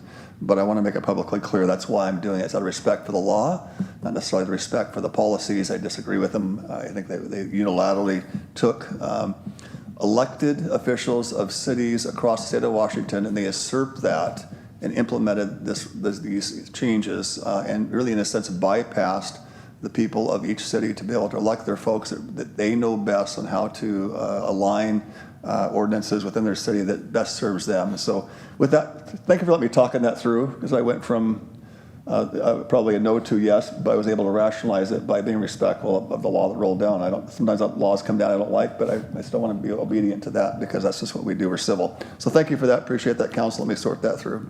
Thank you. Mayor believes discussion has come to an end. There is a motion before us. It's been moved and seconded to adopt as presented, first reading. All those in favor indicate by saying aye. Aye. Those opposed, nay. Nay. With that, it passes. So now let's go ahead and move to the city manager's report. Yes, so your next meeting is next Tuesday and Wednesday. Budget study sessions will be down on the floor like we've done before. And just as a reminder, there is the ribbon cutting for the teen zone this Thursday, 4 o'clock at the library. So thank you, Mr. Mayor. Thank you. Let's go through council reports at this time. Thank you for your patience this evening. Appreciate that from everyone here. Let's start with Councilmember Whitting. I'd just like to say I regret not being there in person. I'm down here in Texas.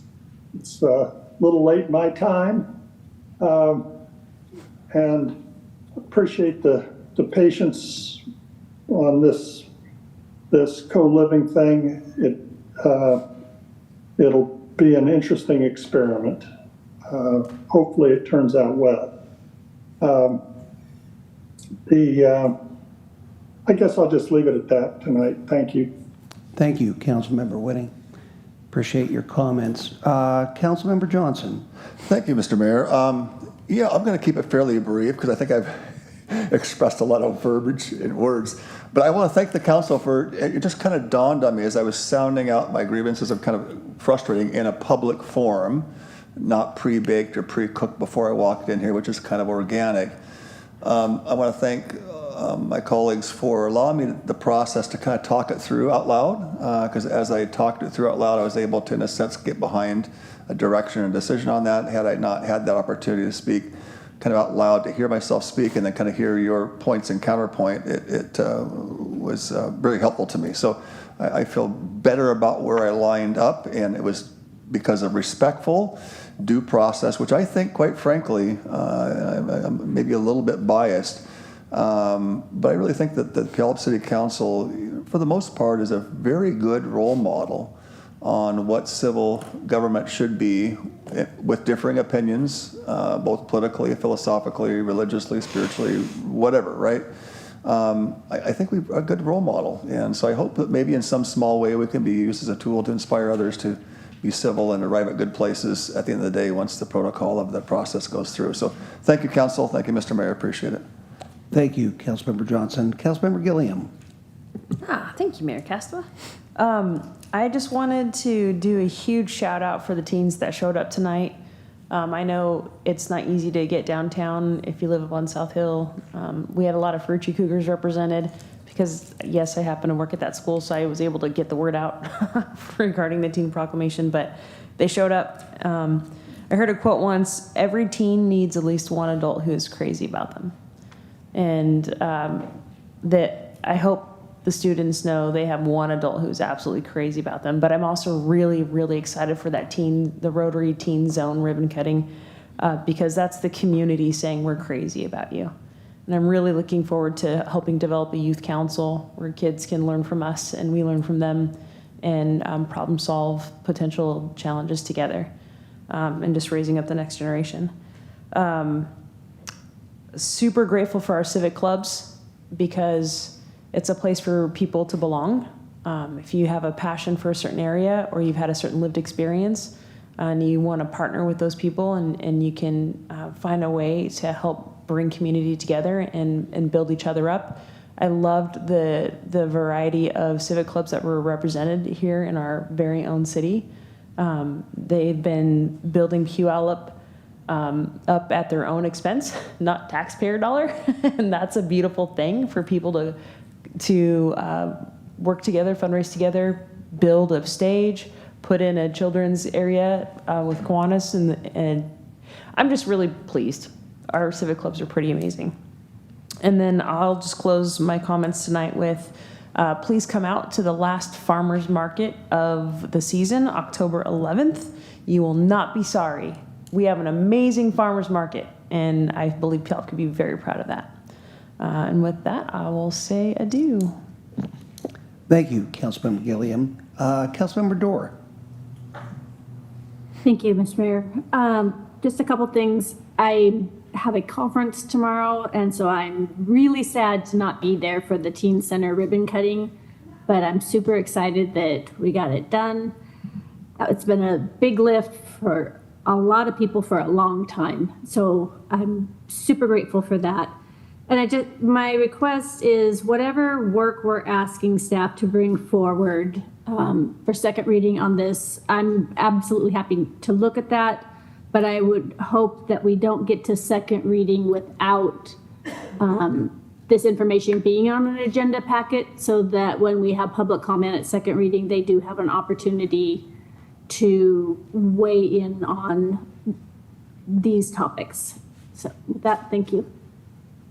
Thank you, Councilmember Dorr. Councilmember Adler. Thank you, Mr. Mayor. I'll be brief. I just want to thank the residents of the northeast area of the city for coming out this evening and advocating for safer streets in light of the terrible incident that took place yesterday. We are all sending a lot of caring vibes and healing to the student that was injured and their family. I am looking forward to seeing some improvements in that area. And again, just really want to thank our neighbors for coming out and really advocating for increased safety and showing up as well in support of this young man that was injured. Thank you. Thank you, Councilmember Adler. Deputy Mayor King. Thank you, Mr. Mayor. Just wanted to give a quick follow-up on some of the projects that are happening around in my neck of the woods. 23rd Street project over by Dead Man's Pond. Did I say that right? That is going to be wrapped up, hopefully, end of October. That's what we've been told. So that's an ongoing project that's been going through a little bit of challenges, but we're looking forward to adding curb and sidewalk, gutters, all the things in that area, so that way we provide safe walking during those that are traveling through the Clarks Creek area over there and going down into the valley. And this is going to be a tremendous asset to the community, not only for improving our sidewalks, but added safety there. 9th Street Fair project, hopefully we'll be able to get that off the books here in the next few weeks or so. Hopefully we can get some light standards put in and all the lighting in there. And hopefully we'll be able to get that fully operational and open to the public here shortly. Public safety building, walls are going in, so that's exciting. Heard about that. Hopefully we'll be able to get in there and get everybody rocking and rolling and into their appropriate spaces and giving them the facilities that they truly deserve while saving taxpayers over $30 million in the process.